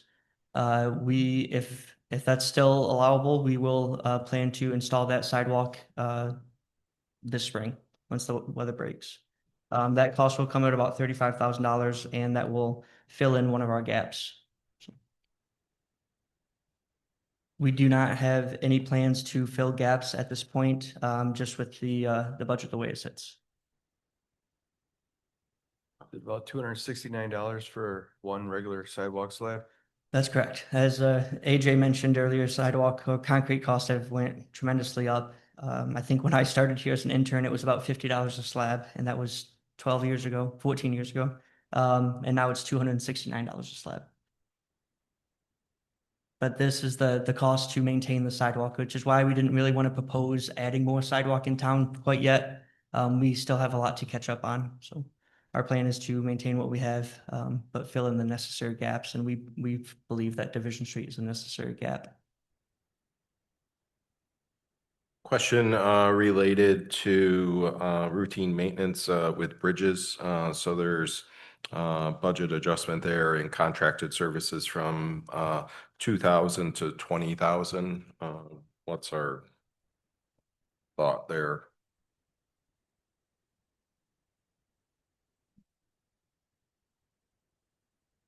$473 is the department.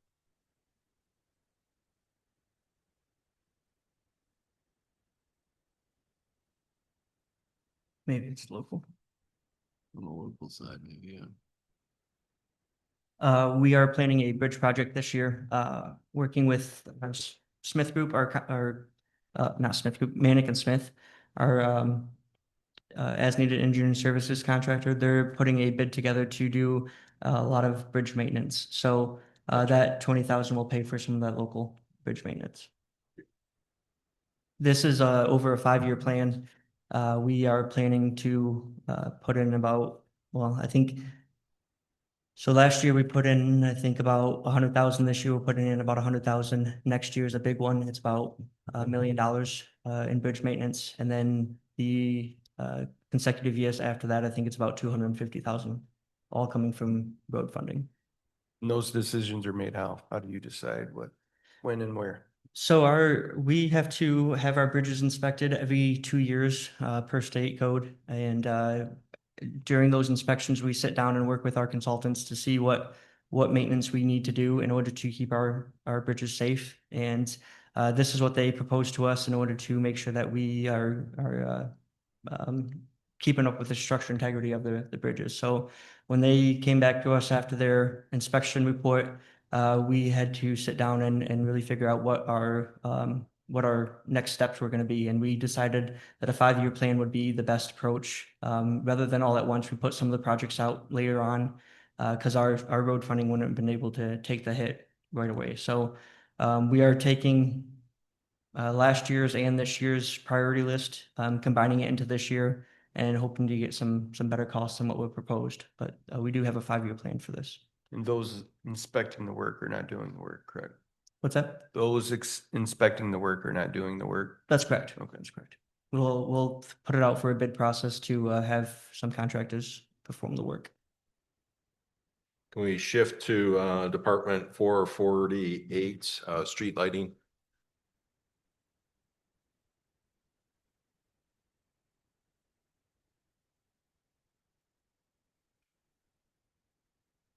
Okay.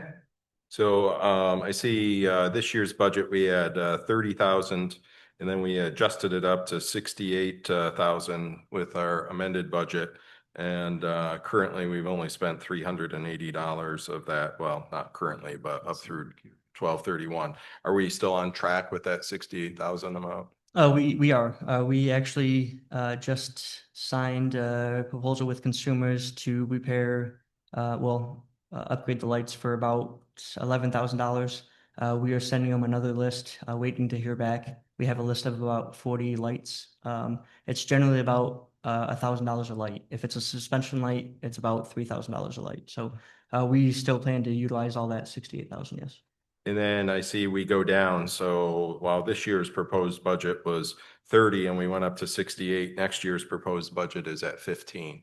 So does this 68 get us where we need to be and 15's only maintenance, or do we need more in streetlights? We,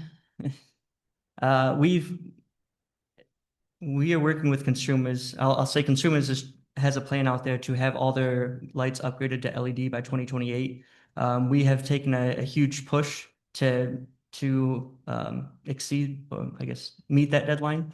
But I think if we, rather than spending more now and they're going to be completely updated in a year and a half, I didn't want to put too much money in there, especially when we had to make some cuts. So we dropped that number. I think we were actually supposed to be at 50 or 60,000 again this year, and we dropped it down to 15. Thank you.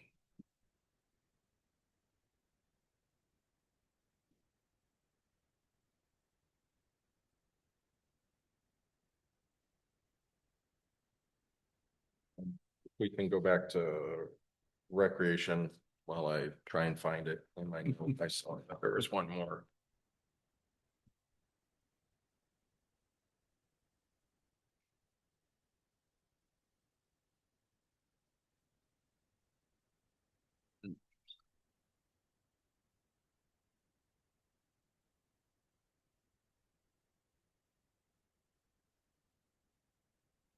So with so recreation department and specifically looking at aquatics. So that's the $10,000, and that's that would be used for the agreement with APS that would be forthcoming. For swim lessons, correct? Yes. Okay, thank you. We're working on a presentation to present to you, hopefully at the next commission meeting with all the figures in place.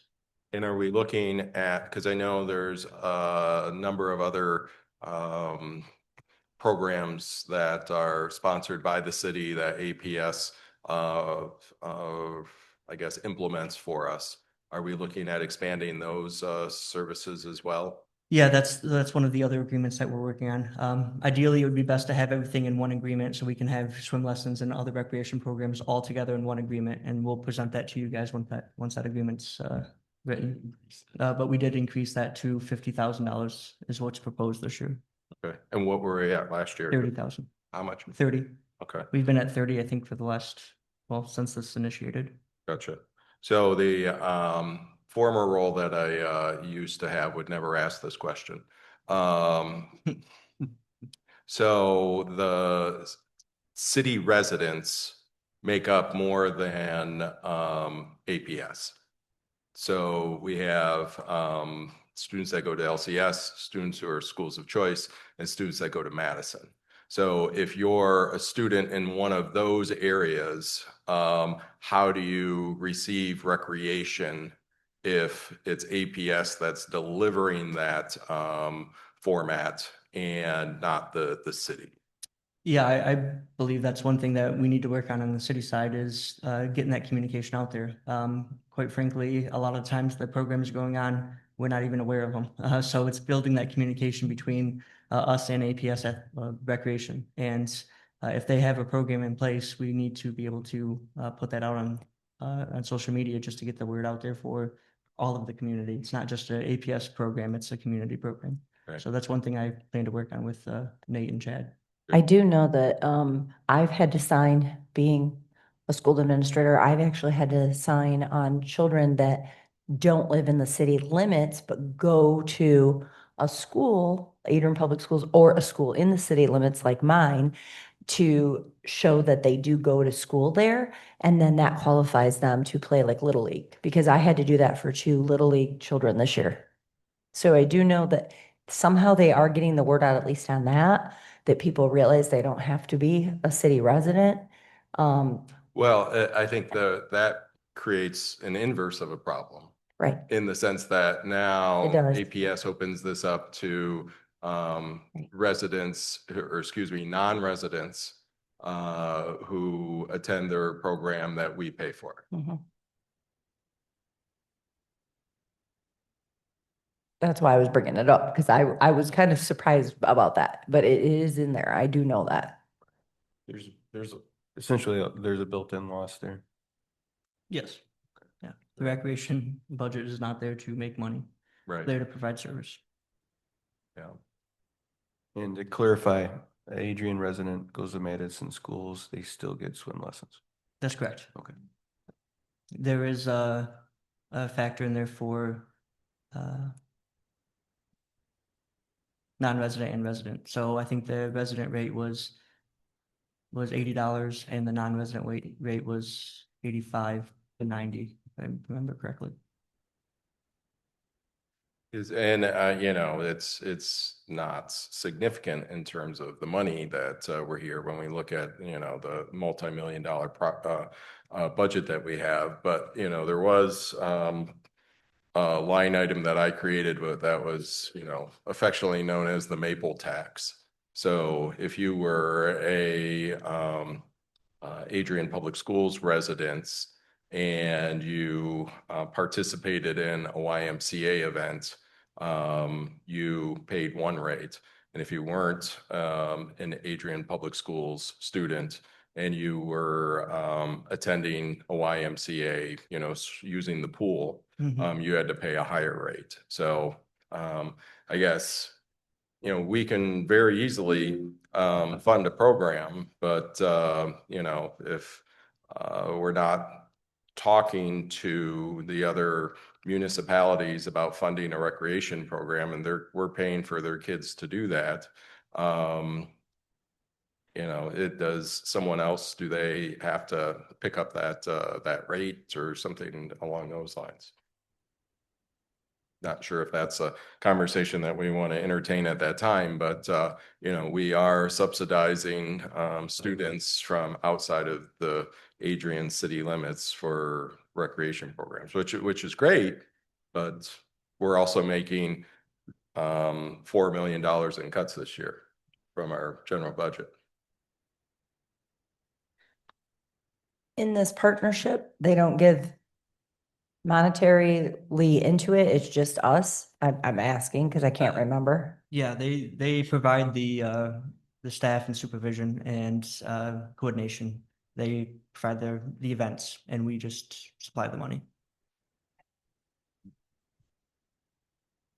As this thing grows a little bit, I think what we're envisioning, I would hope it comes out in our parks plan is even without a marketing person in place, that we market the city's involvement in our recreation programs with APS.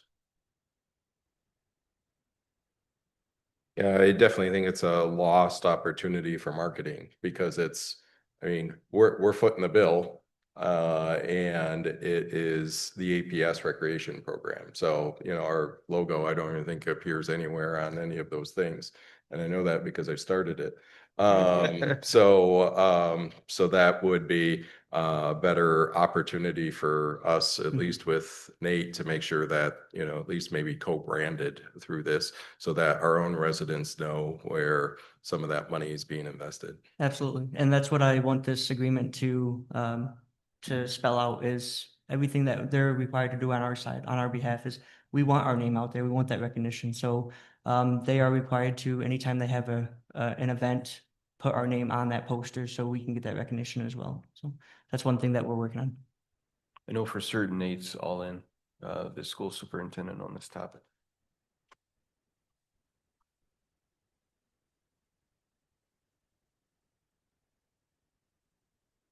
Questions? Thank you for your time. Before we move on, can we take a 5-minute recess to have a bathroom break and you can go get a snack if you need to. 5 minutes. Thank you.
All right. We will continue. All right, we have our utilities director here, Will Sadler. If you would, please take the mic. Use a lot of acronyms. We like those. You're trying to confuse everybody. I confused myself. All right. Well, okay. First of all, thank you for doing this tonight, and thank you for everybody that was able to either come to the water plant last month or to the wastewater plant. It's always good to get eyeballs on the stuff that you're approving money for. So, as in the last few years, I've pretty much divided this up into the sewer and the water fund. So we'll just go down to the sewer fund first. And I broke it down between the specific areas. So wastewater treatment plant and the lift stations, the staff at the wastewater plant also maintains the pump stations. Overall, not much. It's a pretty flat budget on that. On the wastewater side, most of the increase is in electrical costs, and then the decrease in or increase in consultant fees and contract services for the sludge lagoon. Our biosolids numbers came back in higher. We've been getting really good numbers for the last 10 years or so. But when we bid it out the last time, it went up significantly. So it's going to cost us about another $15,000 a year to haul away the biosolids. On the sanitary sewer side, again, it's pretty flat across the board in expenses. $42,000 increase overall. Most of that is in wages, operating supplies, and in consultant fees.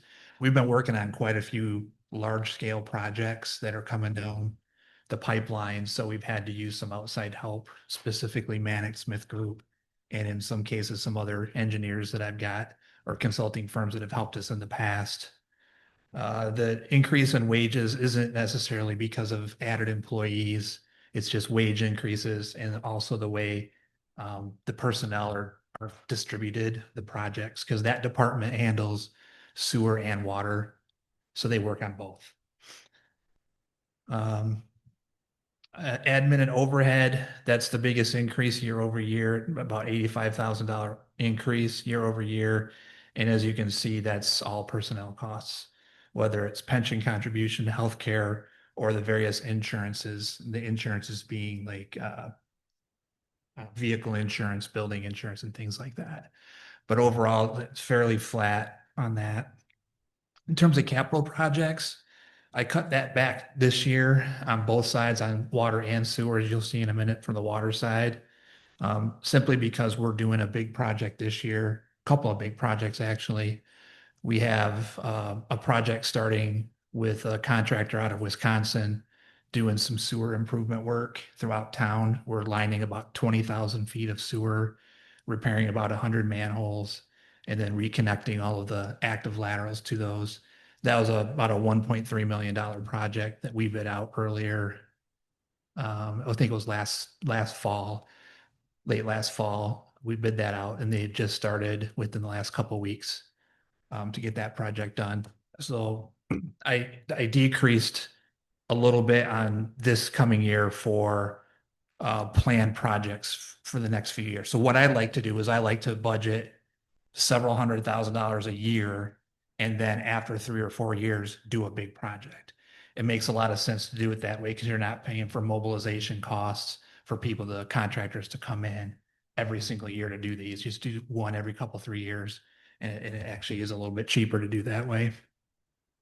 In terms of projects for next year, this year we're replacing the boiler at the wastewater plant. That's going to go out for bid here in the next few weeks. And then we'll have to replace the hydronic pumps that go along with that. And those are just the pumps that pump the hot water around the plant.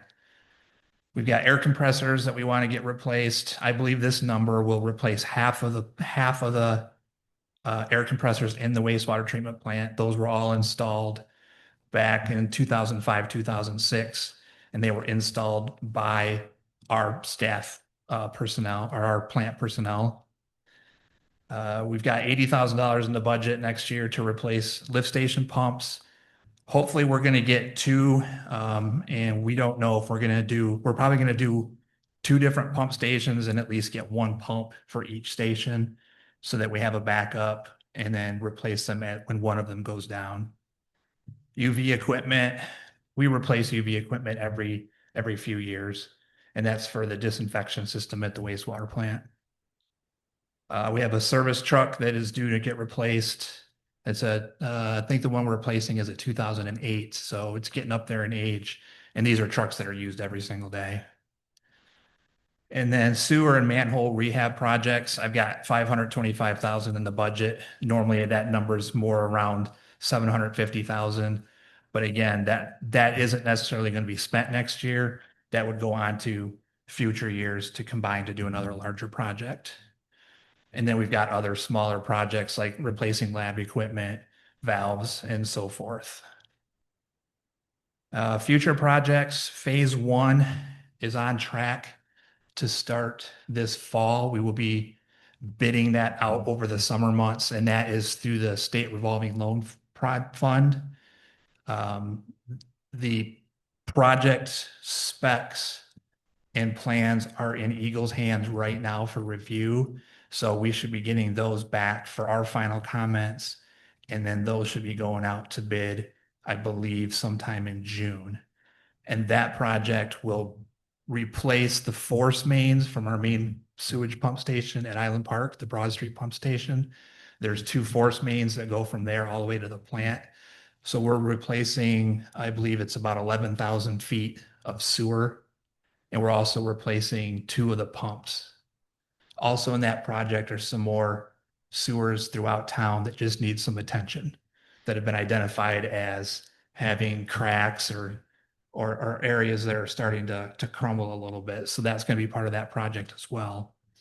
Now, phase 2 of that, we're going to be applying for this spring in hopes to start, and that will be through the SRF, the state revolving fund again. And that project will apply for it this spring. So you'll be seeing something soon in April for authorization to apply for that. And that will be mostly work done at the wastewater treatment plant for the electrical infrastructure, as well as some digester lid replacements. And that project, again, we'll apply for that this spring. We should know in the fall if we're approved for that. And then we'll get the plans to them next spring for bid in 2028. So that project will kick off next year. And I anticipate that that's going to be probably around a $6 million project funded over 20 years, low interest loan. And if you remember correctly, the previous one that we applied for, we received 13% as principal forgiveness. So essentially it's 13% of that's a grant. And in that case, that ended up being about $800,000. So that's the sewer side. Any questions on that?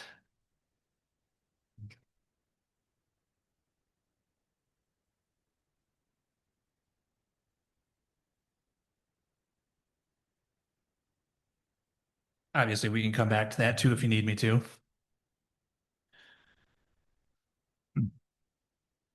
And if you ask about gas and fuel, it's not Matt's fault. That would be my fault. But I have not looked at that probably in a month or so. So I will go back and look at that and see if we need to adjust that. But it would not be a significant adjustment. I like to blame Matt, but I can't. Okay, on the water fund side, again, the water plant actually going to see a bit of a savings overall. I've got some new employees over there, quite a few new employees actually. But the biggest cost difference here, decrease, is going to be in lagoon contract services, because every year we have what removed, Mayor? Residual lime. Very good. Stop. It always messes me up when I read it, and Will always gives me a hard time. Yes. So now it's our running joke. Yes, it is. Thank you, Will. You did very good.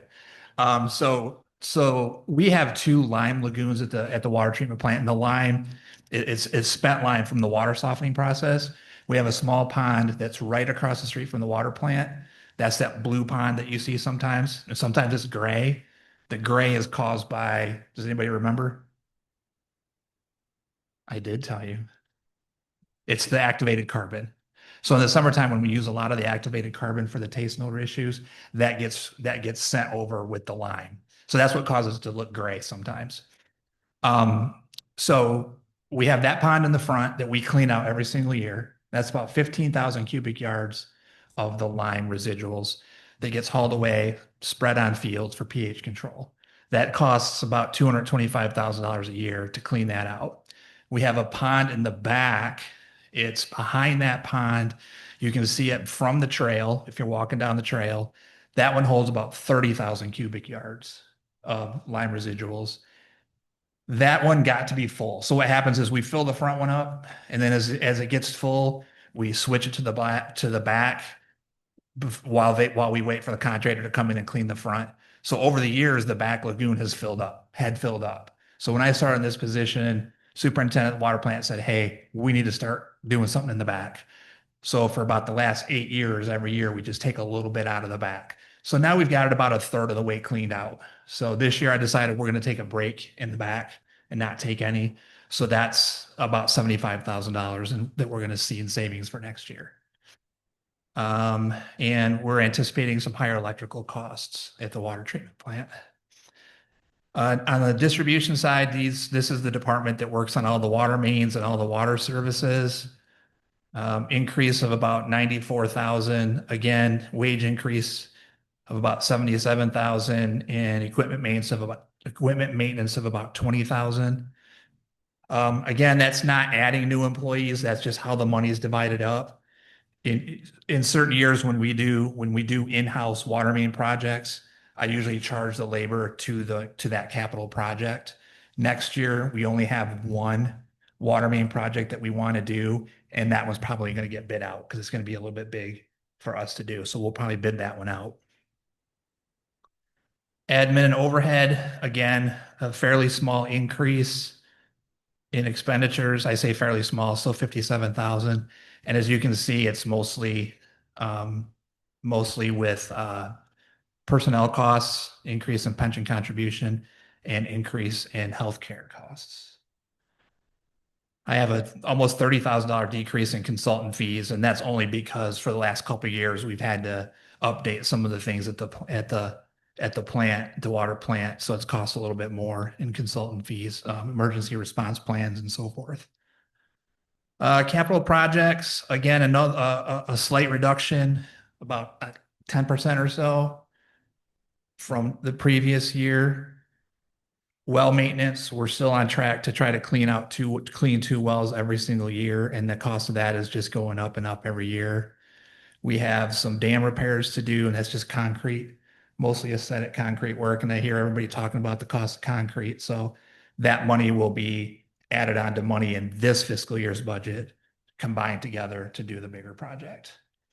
So essentially saving money for 2 years to do a single project. Lab equipment, 15,000. We always budget in there for replacement of lab equipment just to keep up to date on things. And then water mains and service lines, about 750,000. The service lines are the replacement of all the galvanized water services that we have in town that we're required to replace now. Last year, we replaced almost 200 of them. Our goal was to do about, between 80 and 100 a year, which we've done a pretty good job at that. But we really want to get these done quicker. So we're going to apply for another state revolving fund project on the water side. We're going to apply for that this year. And we're going to ask for about $8 million to replace up to 1,600 services, which should get us to pretty close to having all of the ones replaced that we need to have replaced. Will, how many Yeah. do we have in the city? Total services, we have probably about 62 to 6,300 total. In terms of galvanized services, we're probably down to under 2,000, and we're still replacing them as we go. The state of Michigan requires that we have all of them replaced in a 20-year time frame. And I believe the clock started in 2021 on that. So our goal is to do 5% of those galvanized services every year, which equates to about 80 to 100 a year. The EPA actually has a timeline of 10 years. Michigan is thinking about adopting that policy of 10 years. So we just want to get ahead of it, try to get it all done now. And I've been told that we could get up to 50% principal forgiveness on service line replacement. So asking for 8 million, we could potentially only have to pay 4 million back over 20 years at a low interest loan.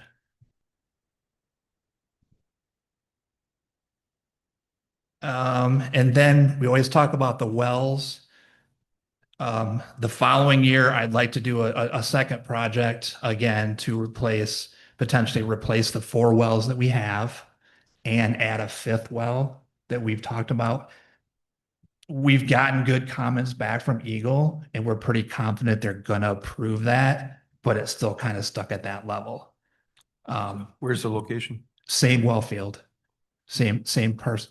So if, in case you don't know, we have 4 wells out there now. 3 of them are on property that we own. 1 of them is on a property in which we have an easement to. The 5th well that we want to put out there is on our property. And we've already got the location picked out. It's just a matter of getting all the paperwork done at the state level. So That's Adrian Township. that is in Adrian Township, correct? And then we would do, as part of that project, some more water main replacement, just to get a bunch of it done at once. And we have not identified locations yet. We're still working on that, but that's going to be sorry, I keep going back and forth. That's going to be worked on over the next year or so to determine those locations. So that is going through the water and sewer. Any questions on any of that so far? I got a question. Sure. I'm just curious from I noticed on, I think Scott Street this winter. Now, normally this is very good to comment because I've lived in Adrian over 20 years, probably or longer. During the winter time, you always have pipes that freeze and you break up and they're bubbling. Is that because it's old pipes, or is that just because the weather was so cold that it went down there and cracked it? A little bit of both. It could be old galvanized pipe. It could be plastic pipe. There was a period of time, especially in the 1970s, when plastic was the go-to pipe to use. And we're finding out now, 50 years later, that stuff is breaking all over the place. So it's a combination of everything. Then another question from an economic development point, because I know when people are looking to get what new buildings here or tap fees, are we competitive on tap fees compared to other communities? I know other cities use tap fees to try to generate a lot of revenue. I'm just curious what. I would say that we're very competitive if you compare to especially some of the neighboring communities here. I can't tell you honestly that I've looked at a lot, but from what I've been told by developers that we are very competitive. And they've only increased once in the last 20 years. The tap fees and the impact fees. Yep. And with the pipe bill, Yep. there's an increased cost, considerable cost to use the pipe that meets your standard and our standard because it's improved service too. Absolutely. Yeah. When we're talking about service line material, we're going to use copper just because it's going to last longer. And in terms of water main, we're going to use ductile iron instead of plastic pipe just because you're going to get the longevity out of it. On the revenue side, I noticed that all of them were either predicted to stay the same or go up, except for water sales on the industrial side. Why is that? Well, we don't have the industry that we used to have. That's why, that's what I Mhm, wondered. Absolutely. You know, you look back 10, 15, 20 years ago, what we had and what we have now, I'm not going to name names, but we're losing stuff all the time.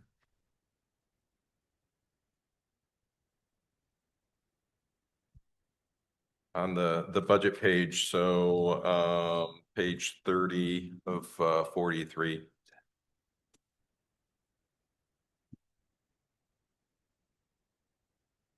So when we look at the fund appropriations total for that, we see this year's original budget was 1.21 million. And then we see next year's proposed expenditures at 1.1 million. And then our amended budget's at 2.1. So our increase of close to $1 million there for this current year. Are we confident that next year we're not going to be at $1 million over budget or?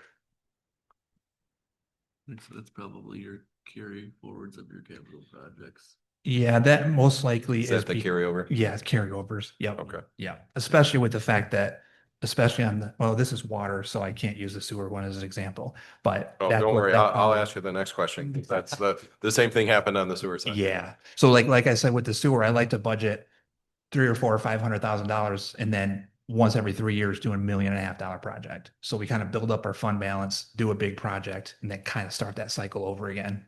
So that's essentially what that is. All right. Thank you.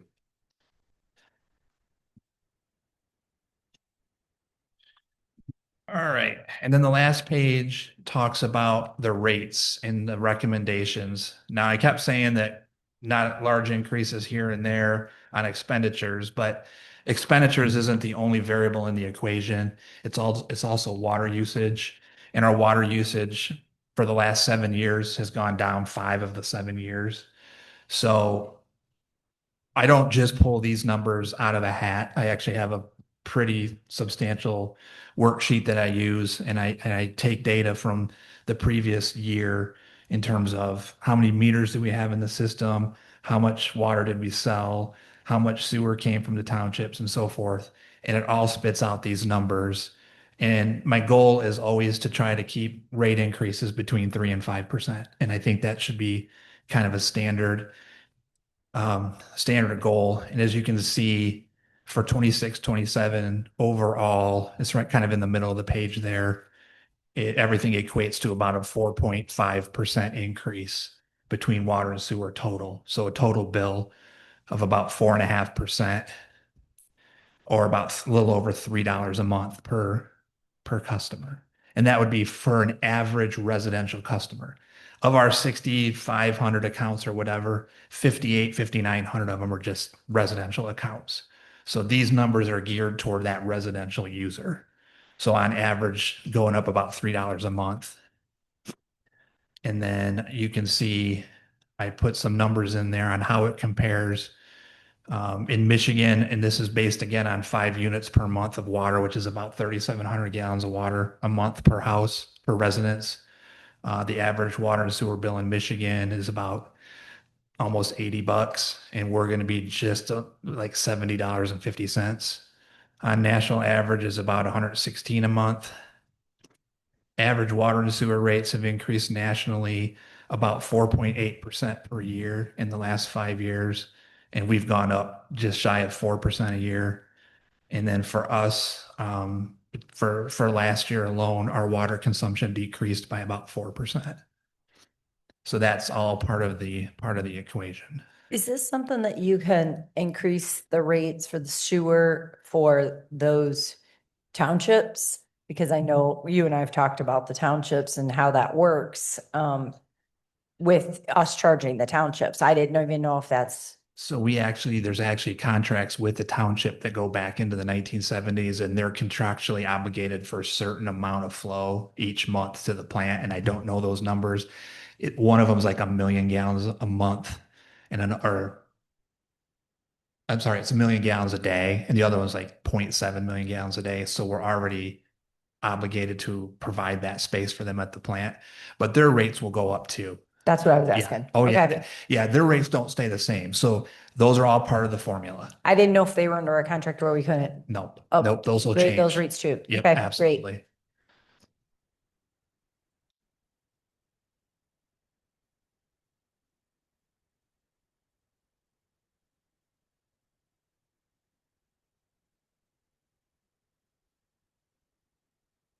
That's it. Any further questions for Will? Thanks for the work, Will, once again. Yep, you're welcome.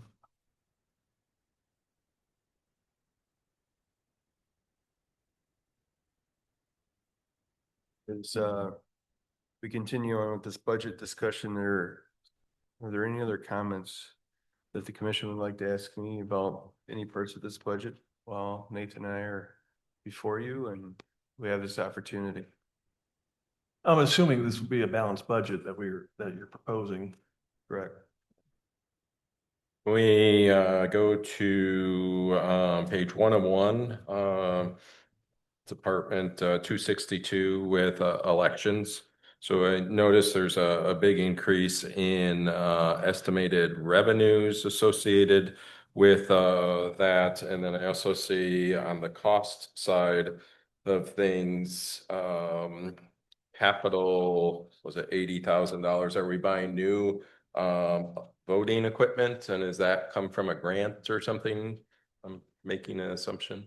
I'm gonna turn over to Nathan as I look for this, but one of our goals is to work with the county to receive that grant, correct? And the grant applicant is going to be the county, correct? That's correct. And it was for, correct me if I'm wrong, April tabulators that you are required to purchase. And you're anticipating a grant with the county. And then you had 20,000 for, is it reimbursement from the school election or another election? That's a current fiscal year. That'd be, Yeah, yeah. that'll be the reimbursement from the May election. That's what that is. And just for everyone's knowledge that's here in attendance or will watch later, those tabulators, if I'm not mistaken, April, you can correct me, they're required to be replaced. They have essentially, for lack of better terms, an expiration date. Correct. And that is coming up. Okay. We didn't want to assume we're going to receive the grant, but there's a good chance. You just don't never know. You never know. So When we talk about brownfield development, I see that we have, so page 27 of 43. So we have $30,000 that's coming in on the revenue. Well, this is an expenditure, but we're putting it in contingency. So I'm making the assumption that we're getting $30,000. Is this from the interest on the loan that we made to the developer? Yeah, so that would it should be the interest payment. I believe the last time there was a late fee of $5,000 also. Last year, yeah. But that's what that is. So yeah, so I'm sorry. So 6 of 11 on the revenue side under brownfield development, I see the 30,000, and that 30,000 is the estimated of the loan repayment. Yeah, the interest. Yeah. Okay. And so I don't see anything in terms of our current budget associated with that. So we've received nothing from that developer to date because it hasn't been due yet. Yes, it's due April 1st. So, Okay. yeah. And they paid the one last year. So, okay. yeah. Plus a $5,000 fee for being late. They did have a $5,000 fee last year. Yeah. And we just invoiced them within the last Couple 2 or weeks. 3 weeks. Yeah. Okay. So another thing on page 4 of 11, I see that as part of sale of property, we have $500,000 listed. What are we selling? The next meeting, I look to bring the broker resolution for the fee estate, and we expect to get some movement on Wood Farm with the work of Lisa. We're trying to estimate conservatively. Wood Farm's been for sale for 25 years, but our expectation is to move that next year. Okay, great, thank you. And then that was answered.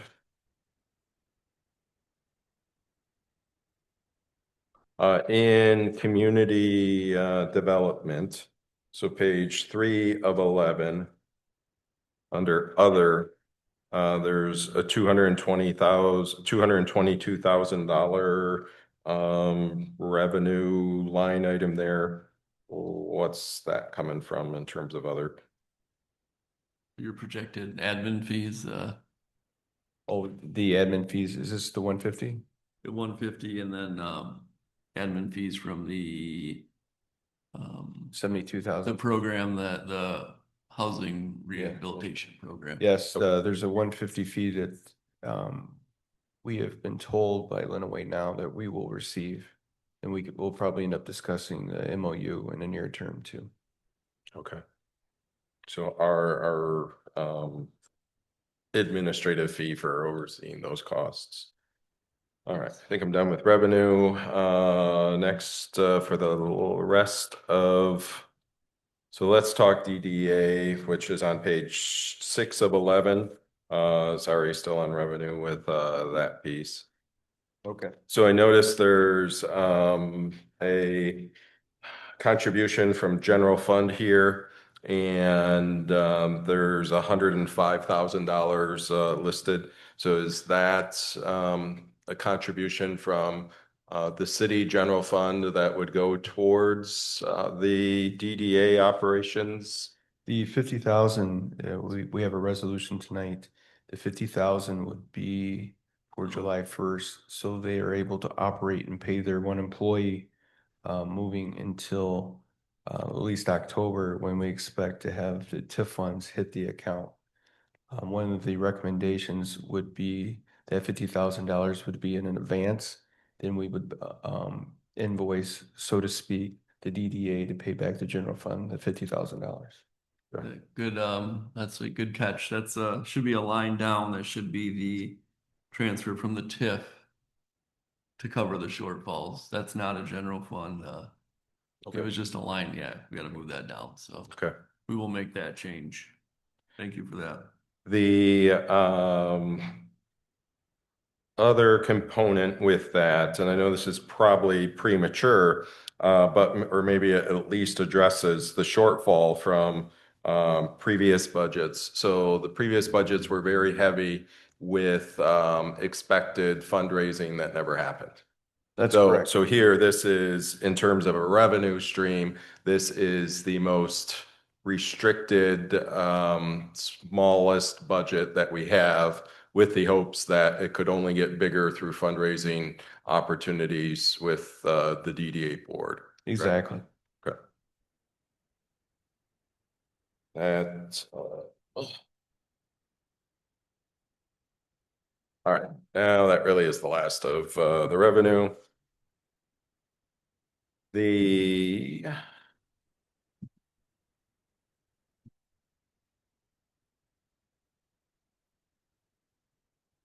So where we are currently now, so I'm on page 28 of 43. So the current amended budget for the appropriations for that include the DDA is $568,000. And the next year, we're down to 143,000 for next year for the proposed expenditures.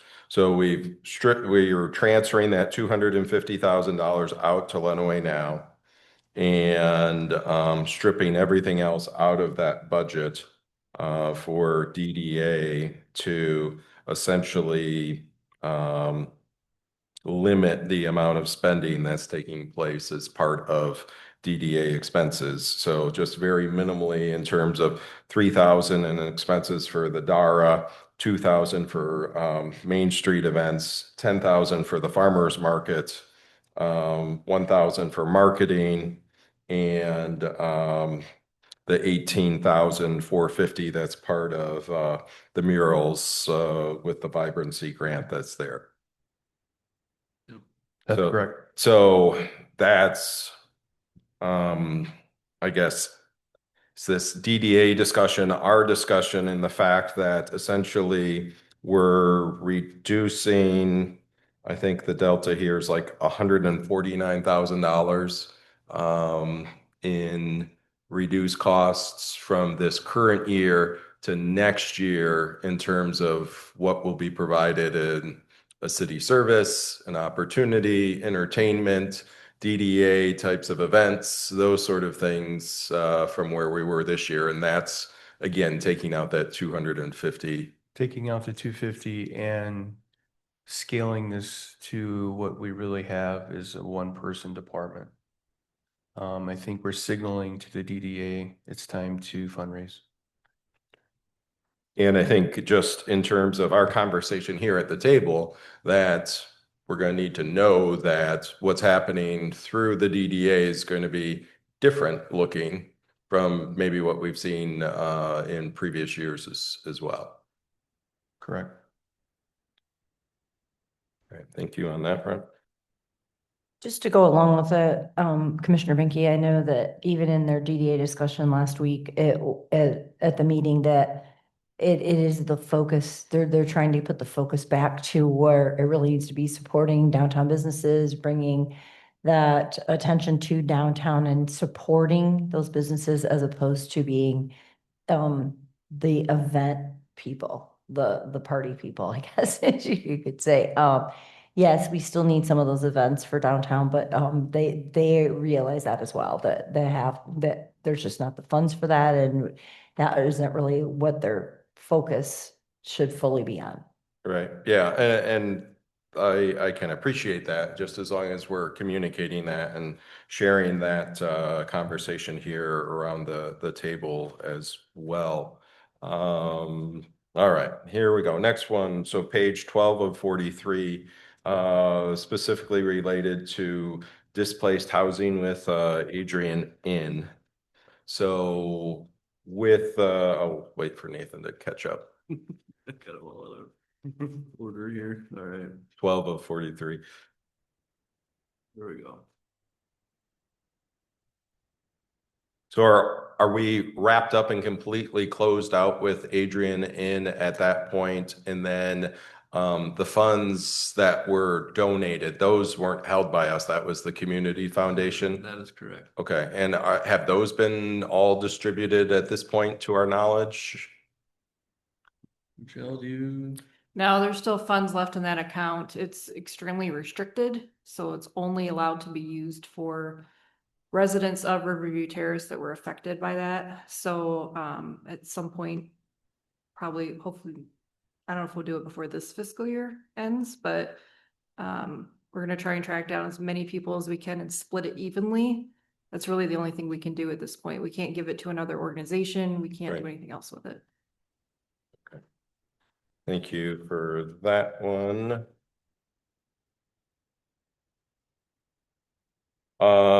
City attorney, so page 4 of 43.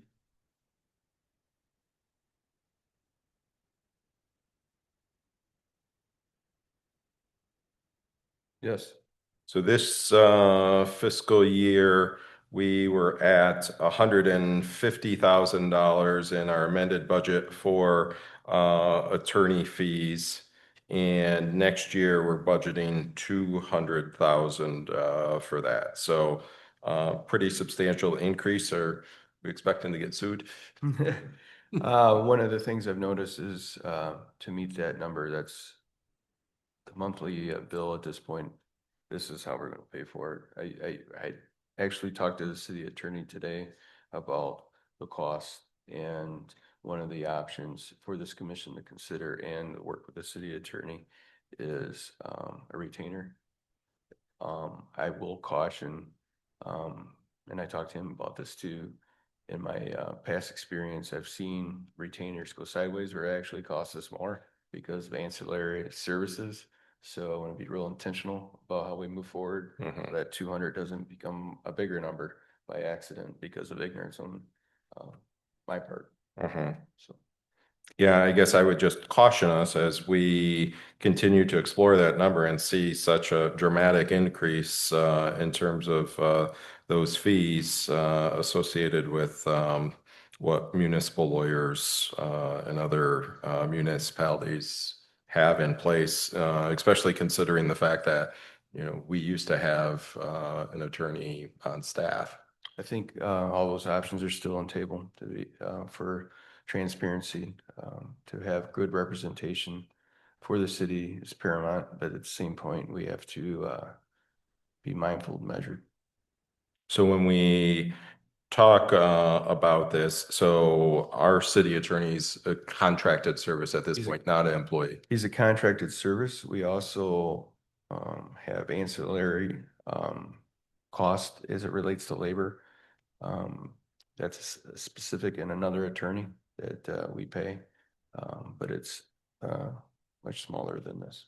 Where do we get, so if all of our individuals are contracted wages of 22,000, is that subdivided out from a city employee? That's Michelle. We, a quarter of her salary is for her legal duties under the city Okay. attorney line there. All right, that makes sense. And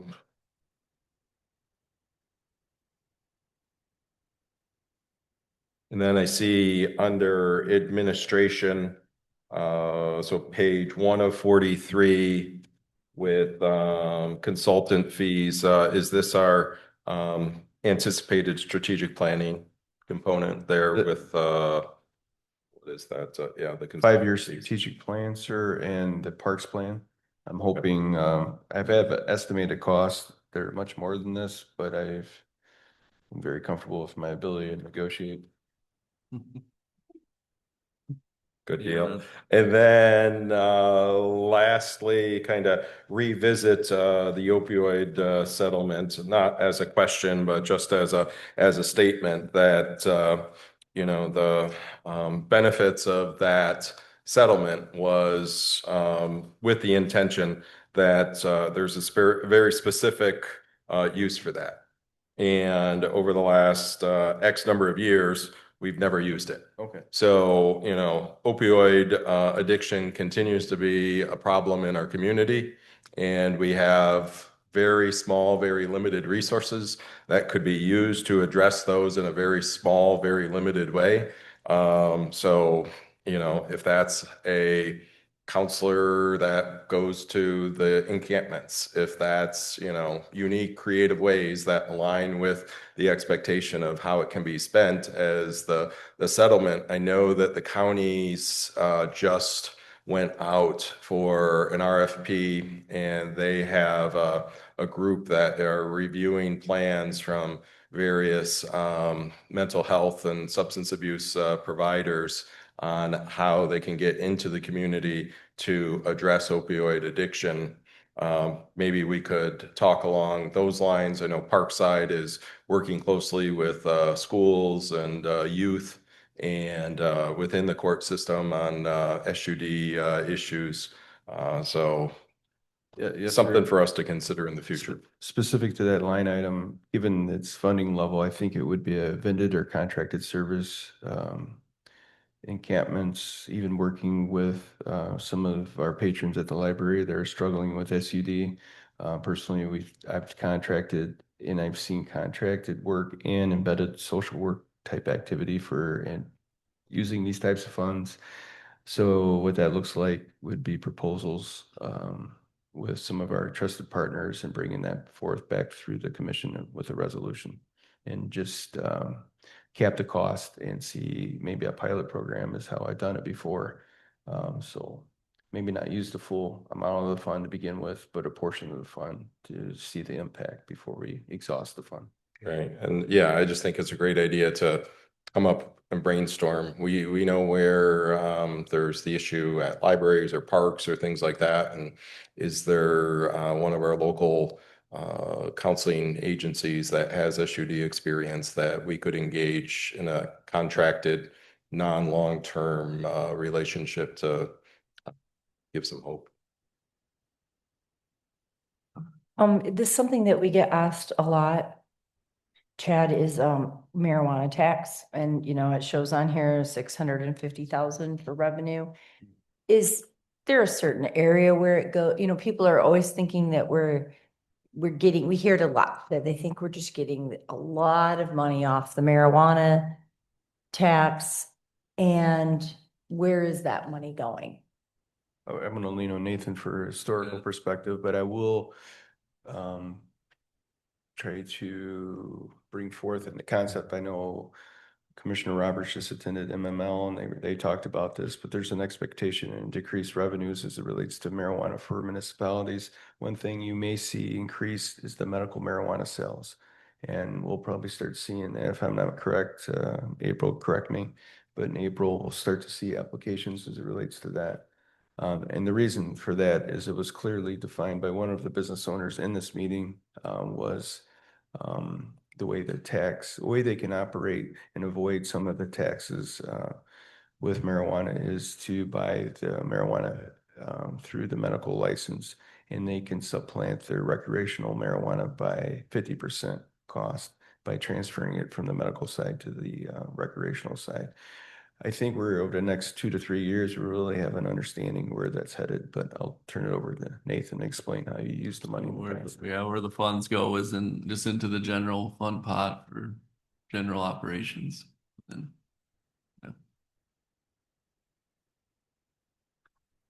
So before us, there's on here, no bone pool.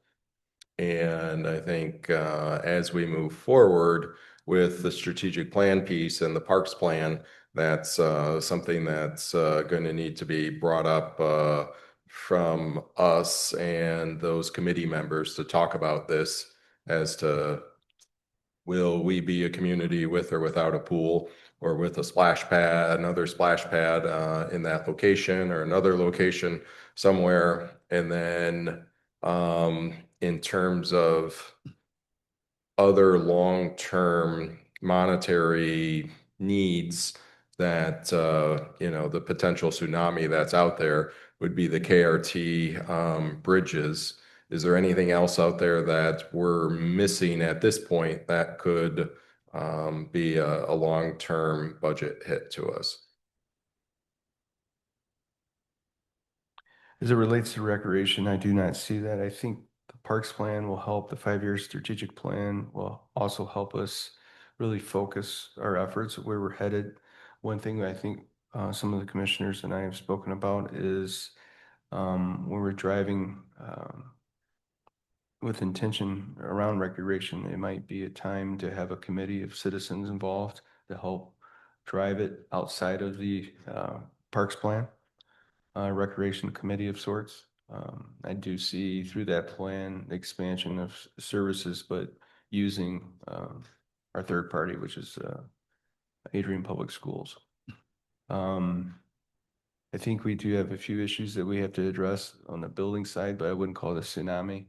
And it relates to City Hall, just a more service orientated building.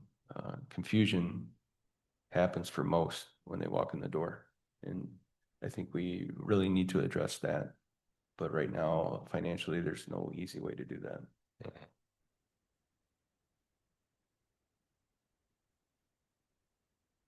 Or $5 tickets. Thank you. Okay. I have a question, Chad. Yes. On acquisitions, I was talking to Lisa before the last meeting about when you're gonna do the town square. I know the side of that building that's exposed when after the fires, that's not owned by the city now. But is the city looking to purchase part of that so we can use the grant enhancement to fix the side of that building? Just to fix that side of the building, $500,000 was the quote. Because Chad and I were talking about it. We're looking for a local insurance person to buy it. Well, are we gonna have it look that way? You want to talk about city economic development? I mean, I know some people here didn't like having the fireplace in town square, but everywhere in the country, we're doing it because economic development. If we don't fix that side of the building, it's gonna look not very good for downtown. It's going to look horrible. It's quite an expense. That's something, your point is spot on, whether the enhancement grant can help with that. It is privately owned. So one of the questions that the subcommittee struggles with and some of the commissioners struggle with is using public funds for private property. But at the same point, to your point, is not too many folks want to put $2-3 million into a building right next to something that's an eyesore. So that's a question for the enhancement grant subcommittee, and more importantly, the grant administrator and those who've set up an agreement with MEDC, which is Lenawee now. Which is fine. An idea they might look at if the city owned that portion of the building there, the city parks could build a I'm not sure what I want to call it, a stairway up to the side, and then it'd be very popular to take rappelling classes off the side. That would be a pretty interesting thing for kids to do that, because I learned that in college, in Army ROTC, and even the girls like to rappel off the side of the building. You're stating like a rock climbing event type? Okay. Yeah, all things are open. I know, the subcommittee, entertains all types of ideas, so I'll bring that back to them. And I had the same concern. I've been bringing it up already, and that's why I asked, and it is privately owned, but I agree. And I couldn't believe what the cost came back that I was told. I 100% agree, because it's what most people see. I mean, there's 4 ways to enter downtown, but that's one of 4, and they're seeing that.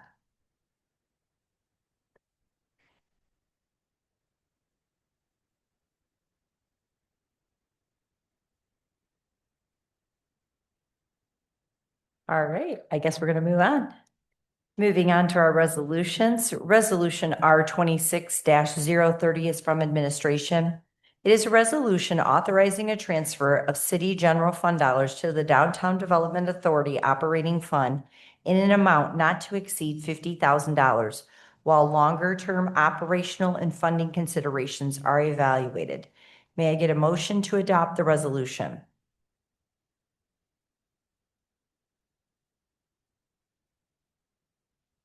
I'll make a motion to adopt.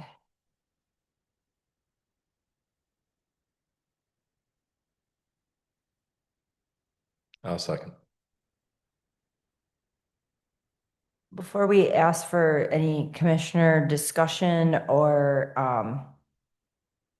questions, I had already asked, and I know you already said exactly what this is, but I didn't want it to get lost in the budget discussion. City Administrator Chad, can you go ahead and tell us again what exactly, why we'd be transferring this after they just transferred from their TIF fund into their budget, their operating budget, to, why is this needed? Right. Those who participated in or witnessed the recent DDA meeting, the transfer of $115,000 was to support the rest of the year, meaning this budget cycle, which ends June 30th. July 1st, this $50,000 that you're considering a transfer out of our general fund allows the DDA to survive. It allows them to pay their employee and wait for and operate, and it allows the time frame of the TIF money to be acquired and make it to the balance sheet of around October, if I'm not mistaken, correct? Late summer, yeah. Late summer. September. Also, one of the things that this commission will have to decide later on is, I believe you'll end up seeing a resolution from me that asks for that DDA to be invoiced back out of their fund. So this would be in advance. I'm still making sure that legal is good with this. We do know, we've checked with our auditor as of last week. Was it last week? That we made sure that this was something our auditor was okay with. The mindset must be, we love our DDA, but we have to be mindful they're there to support the business community to succeed and propel the city forward, not the other way around. We're not there to fund the DDA. So. Did we get a resolution from the DDA members for the requesting the funds, since they have their own board? No, they're a subunit of this government unit. So the way I approached it was, we made the recommendation based on the experts meeting our finance director to them about how to proceed. And they made a motion to transfer out of their fund balance last week, $115,000 to help them make it through the rest of this year. This is a recommendation from this administrator to this commission, whether or not you want to have a DDA, essentially, starting on July 1st. But this is not a motion by their chair. were the rest of the DDA members surprised what's going on with the financing of?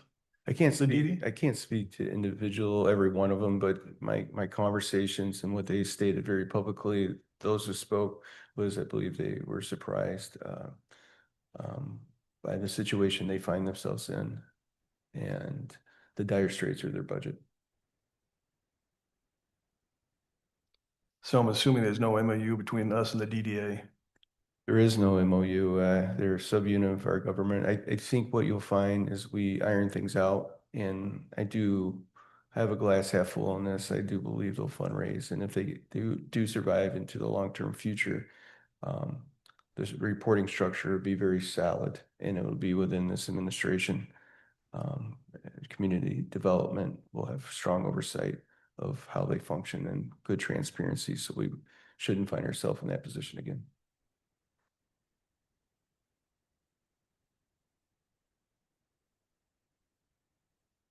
We have a motion from Commissioner Moore with a second from Commissioner Banky. Roll call, please. Commissioner Banky, Yes. Commissioner Moore, Yes. Commissioner Cheshire. Yes. Mayor Heath, Yes. Commissioner Zeig, Yes. motion carried. Moving on to public comment. At this time, we will have general public comment. There is a 3-minute time limit. And just to reiterate, we need you to state your name and place of residence. We will begin inside the city chambers first. When we have exhausted all public comment inside the chambers, we will then open it up to the Zoom participants. We will begin inside the chambers now.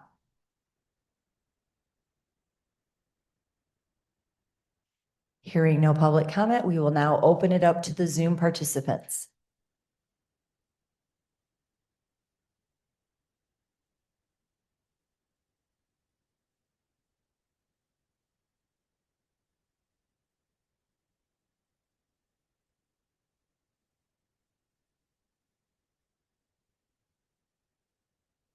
I was waiting just a second because it moved, so I thought somebody unmuted.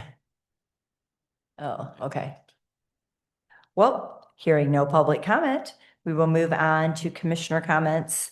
I would just like to start out to say thank you so much to Nathan Owen and to Chad Baugh for and your work with the department heads on getting this balanced budget. I know it was not easy at all, and there had to be a lot of trimming done that wasn't fun and had some hard conversations involved. And, it's heartbreaking to hear that we can't hire a Parks and Recreation director right now. That's even hard for us to hear. And, to see where we're at right now. But, it's just the times right now and where we've got to go. And we really appreciate your insight and your oversight on this and just really making sure that we were presented with the best possible budget. So thank you very much.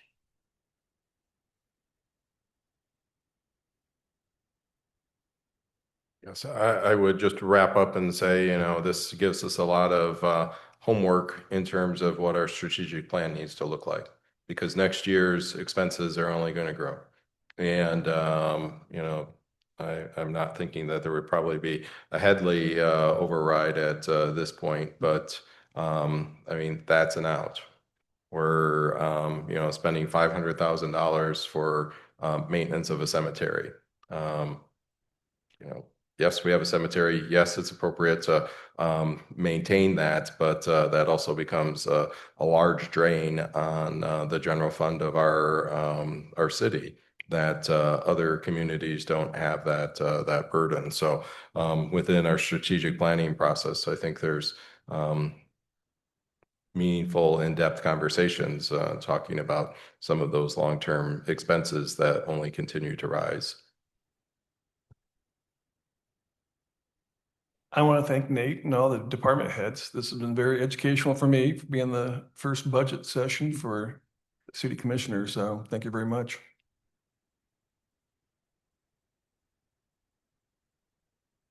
May I get a motion to adjourn? So moved. Support. All in favor, say aye. Aye. Meeting is adjourned.